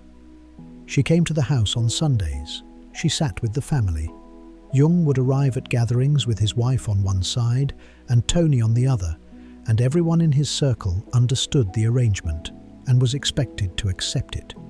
And at the still center of all of it stood Emma Jung, who had married him young, borne him 5 children, funded his freedom with her own fortune, and become a serious thinker in her own right, and who now had to share her husband in her own home, in front of her own children, with another woman, for decades. She bore it with a dignity that cost her far more than she ever said aloud. She is even reported to have thanked Toni, late in life, for doing for Carl what she herself could not have done in his darkest hour, which may be the most generous and the most heartbreaking single sentence in the whole of this story. Jung got what he wanted, the foundation and the fragrance, as he later described the two of them, the wife who was his solid ground and the other woman who was his heir. Two remarkable women arranged their entire lives around the size of one man's needs. And when Toni died, suddenly, in 1953, Jung, overwhelmed, his own failing heart in revolt, did not go to her funeral. It was Emma who went and stood there on behalf of them both. So, what are we to do with a man like this? There is a great temptation, when you learn such things about someone whose ideas have moved you, to reach for one of two easy exits. The first is to tear the whole thing down, to decide that a man who wrote what he wrote in 1934 and used the women who loved him as he did is a fraud, and that his psychology can go into the ground along with him. The second is to make the excuses. He was a product of his time. It is more complicated than it looks. The good outweighs the bad, and quietly file the failures away where they will not disturb our admiration. Both of these are ways of not looking. And the strange, difficult thing is that Jung's own psychology forbids us both of them. because the whole of what he taught comes down, in the end, to this, that a real human being is never all light or all dark, that each of us is a mixture of the noble and the shameful, and that the work of an honest life is not to pretend otherwise, but to hold the two together at once, without flinching and without flattening either one. He asked that of everyone. He has owed it himself. And you know this already if you let yourself. You have loved someone who did a thing you could not defend. You have, perhaps, been the person who did it, who was, in the very same season of your life, genuinely kind and quietly cruel, generous to a stranger and careless with the people closest to you, capable of real wisdom and real blindness in the same single week. That is not some special affliction of great men. It is the human condition, and it is the exact one Jung spent his life describing, and the only honest thing, the only thing his own work will permit, is to refuse the tidy verdict and hold the whole contradictory figure in view at once. He was a genius who saw further into the human soul than almost anyone before him. He was also a vain and evasive man who wrote cruel and cowardly things and let two women, and a good many others, pay for his needs. I cannot fold those two sentences into a single one, and I am not going to try, because the trying is precisely the dishonesty he spent his life warning us against. He was both. Most of us are. And you can feel, perhaps, how heavy it is to hold two true things that will not fit together. How badly the mind wants to close the case, to reach a verdict, to file the man under a single heading and be finished with him. But you do not have to close anything at all tonight. It is one of the quiet mercies of this hour that the unfinished things, the ones that stay open and unresolved and stubbornly refuse to add up, grow lighter as you sink, not because they have been solved, but because you loosen your grip on solving them. The contradictions you are carrying in Jung and in the people you love and in yourself do not need a verdict before you sleep. They can stay exactly as they are, unreconciled and human, and you can lay them down beside you, still open, and rest anyway. Nothing has to be judged tonight. No one has to be either forgiven or condemned before the morning. You can let the whole difficult, doubled, unfinished business of being a person, his and yours, simply soften in the dark and grow lighter and let you go. There is a mercy in that, and Jung, of all people, would have understood it. Because if there was one thing he insisted on to the very end, it was that the unfinished is not the same as the failed, that a life, like a soul, is not a problem to be solved, but a slow process that goes on working itself out in the dark long after we have stopped watching. He believed that of everyone. He had, in the end, to believe it of himself. And near the very close of his own long life, an old man in a stone tower beside a lake, he was handed the largest unfinished thing there is, the one that comes for every one of us, that no amount of wisdom ever finishes or explains. And he met it as he had met everything else, with his eyes wide open and with one last astonishing thing to say about what he believed was waiting on the far side. At the far, quiet end of the lake, in a place called Bollingen, Jung spent the last decades of his life building himself a house of stone with his own hands. He raised it slowly across the seasons, the way a tree adds its rings, a round stone tower, and then, in time, another beside it, and a courtyard, and a low enclosing wall.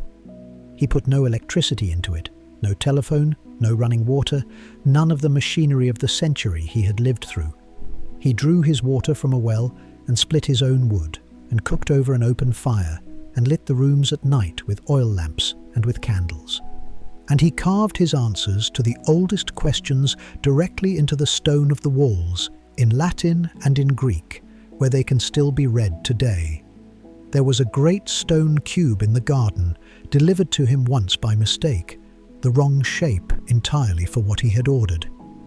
And instead of sending it back, he kept it and spent years chiseling images into its faces, among them a small hooded figure holding up a lantern and a line borrowed from an ancient Greek that says, "Time is a child playing." In that plain and elemental place, cut off from the roar of the modern world, an old man who had spent his whole life mapping the deepest and strangest country there is came at the last to rest. At Bollingen, he wrote, "I am in the midst of my true life. I am most deeply myself." The man who had gone further into the abstract depths of the mind than almost anyone alive had built himself, in the end, the most concrete life imaginable: wood and water and stone and fire. 1 foot in the fathomless dark, and 1 foot, always, planted on the solid earth. He had come very close to death once already, some years before, and what happened to him then had coloured the whole of his final chapter. In 1944, an old man now, he slipped on the ice and broke his foot, and then, in his hospital bed, his heart gave out. For a time, he hung right at the edge, unconscious, kept breathing only by his doctors, and it was there, on the very lip of death, that he had the most overwhelming experience of his entire life. He found himself, he said, high up in space, perhaps 1,000 miles above the Earth, and far below him the planet hung suspended in a vast and glorious blue light, the oceans and the deserts and the snow of the mountains all shining, the whole round world small enough now to hold in a single glance. And this was decades before any living human being had actually risen up and seen it with their eyes. He felt an immense and unearthly peace, and he understood, watching, that he was leaving, that everything he had ever been, everything he had wanted and feared and owned and done, his whole long history as the particular man named Carl Jung, was falling away from him like a garment slipping to the floor, and that he was about to enter a place, a kind of temple carved out of dark stone, where he would at last understand what his life had been for, what all of it had meant, and who he truly was beneath the name and the story. He was almost at the door, and then, at the very threshold, a figure rose up to meet him, the image, he said, of his own physician, and told him, gently but without appeal, that it was not yet time, that he had to go back. And Jung was not grateful. He was furious. He did not want to return to what he called the box system, the cramped and narrow little world of ordinary life, the small self shut up again in its small room, after he had come so close to seeing the whole of it laid open. He came back down into his broken body with the bitterest reluctance a man can feel, as though a great door had been closed in his face in the very instant it was swinging open. And there was a strange and awful footnote to it, exactly the kind he had spent his life collecting. The doctor who had turned him back, the one whose image had come to send him home. That doctor took ill quite suddenly and died within a matter of weeks, while Jung himself was slowly recovering. And Jung could never once shake the feeling that the man had, somehow, gone in his place. After that, something in him had gone quiet and steady. He was no longer afraid to die, and in the years that followed, he wrote his boldest and strangest and most unguarded books, an old man with nothing left to lose and no one left to please. And near the very end of it all, at 84, a television interviewer came and sat across from him in his house beside the lake and asked him a simple question. The question, in a way, that this whole long night has been circling from the very first minute.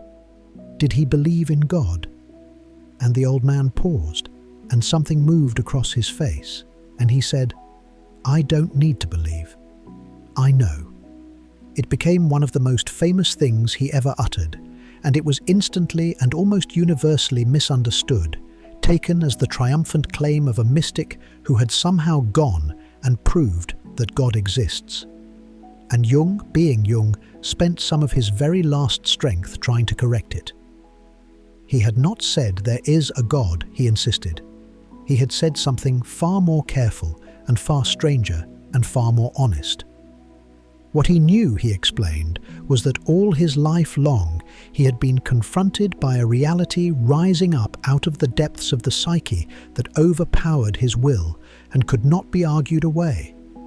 An overwhelming something that he, like every human being before him, could find no better name for than God. He was making no claim at all about what waits beyond the edge of the world. He was only reporting, as an honest witness under oath, what he had met inside it. He did not need to believe in the thing, he said, because he had stood in front of it. And that, in the end, is as close as Carl Jung ever came to an answer. Not I have the proof, but only, quietly, I have been there, and I cannot forget what I saw. He died 2 years later, in the early summer of 1961, in his house on the lake at Kusnacht. Kusnacht, an old man of 85 at the close of a short final illness, with the water he had loved his whole life lying just beyond the window. And those who loved him told a story afterward, the kind of story he himself would have savoured. That in the very hour of his death, a sudden storm rose up over the lake, and a bolt of lightning struck a tall old tree in his garden, the one he had liked to sit beneath, and split it from top to root. Whether that truly happened as they told it, or whether it is only the sort of meaning the grieving mind reaches for in its sorrow, the very kind of meaningful coincidence he had taught them all for a lifetime to notice and to cherish, is, fittingly, impossible to say for certain. It is exactly the sort of thing he left behind him everywhere, beautiful and unprovable, and impossible, quite, to dismiss. And so we come to the end of the man, and to the question I made you at the very beginning, the one that has run underneath every word of this, and I have to keep my promise to you now, and be honest. I cannot tell you the answer.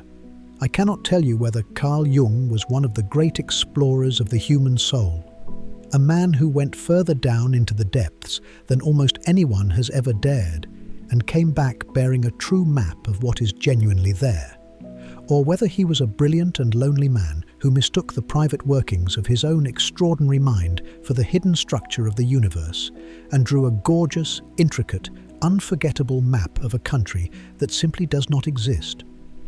I have spent this whole night laying out the case for each of them, as fairly as I know how, because both cases are real, and the argument between them has run for 100 years and shows no sign of ever ending, and anyone who tells you it has been settled is trying to sell you something. Perhaps there really is a shared flaw beneath every human mind, and the old figures moving in the deep, and a self at the center of it all, wearing the face of God.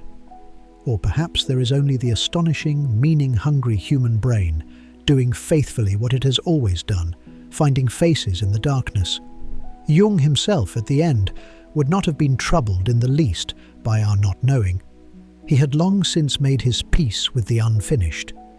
He believed, you will remember, that the unfinished is not the same thing as the failed, that some questions are not meant to be closed and filed away, but carried, and that the carrying of them, gently, without panic, across the whole length of a life, is itself a kind of wholeness. And here, at the very last, is the thing I most want to leave in your hands, because it is the thing that makes all of this yours, and not merely his. You do not have to settle the great argument in order to receive what he was truly offering.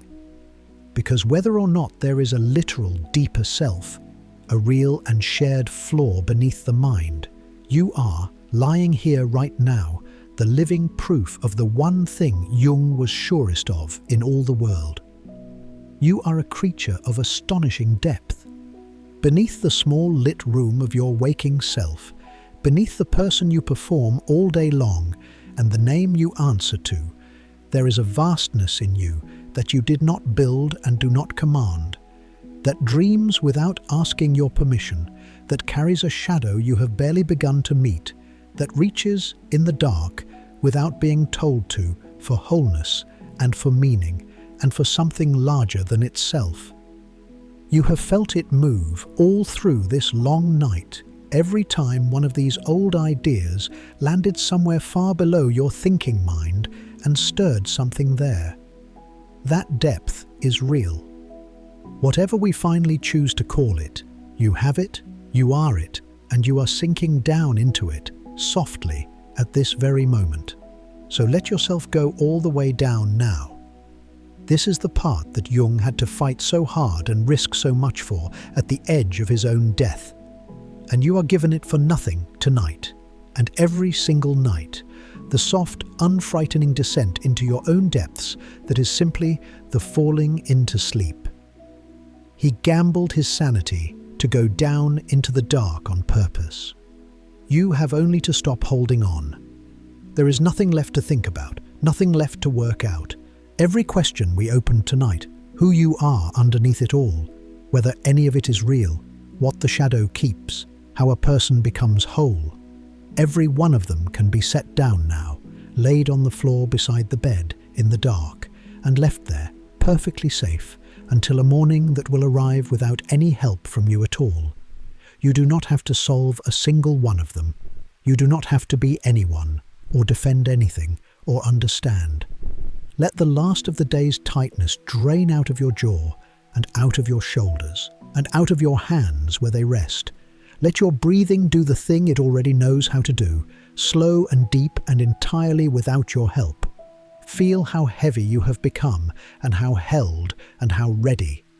The whole vast house of you is going dark, quietly, room by room, and it is safe, and it is time. You have kept me company through this entire long night, and I am grateful for it, and now I am going to let my voice grow quiet and let you go the rest of the way alone, down into the deep, where the real work of the night is done, the work that needs no watcher and asks nothing of you at all. Rest now. There is nothing waiting for you down there, but rest. Sleep well. Good night.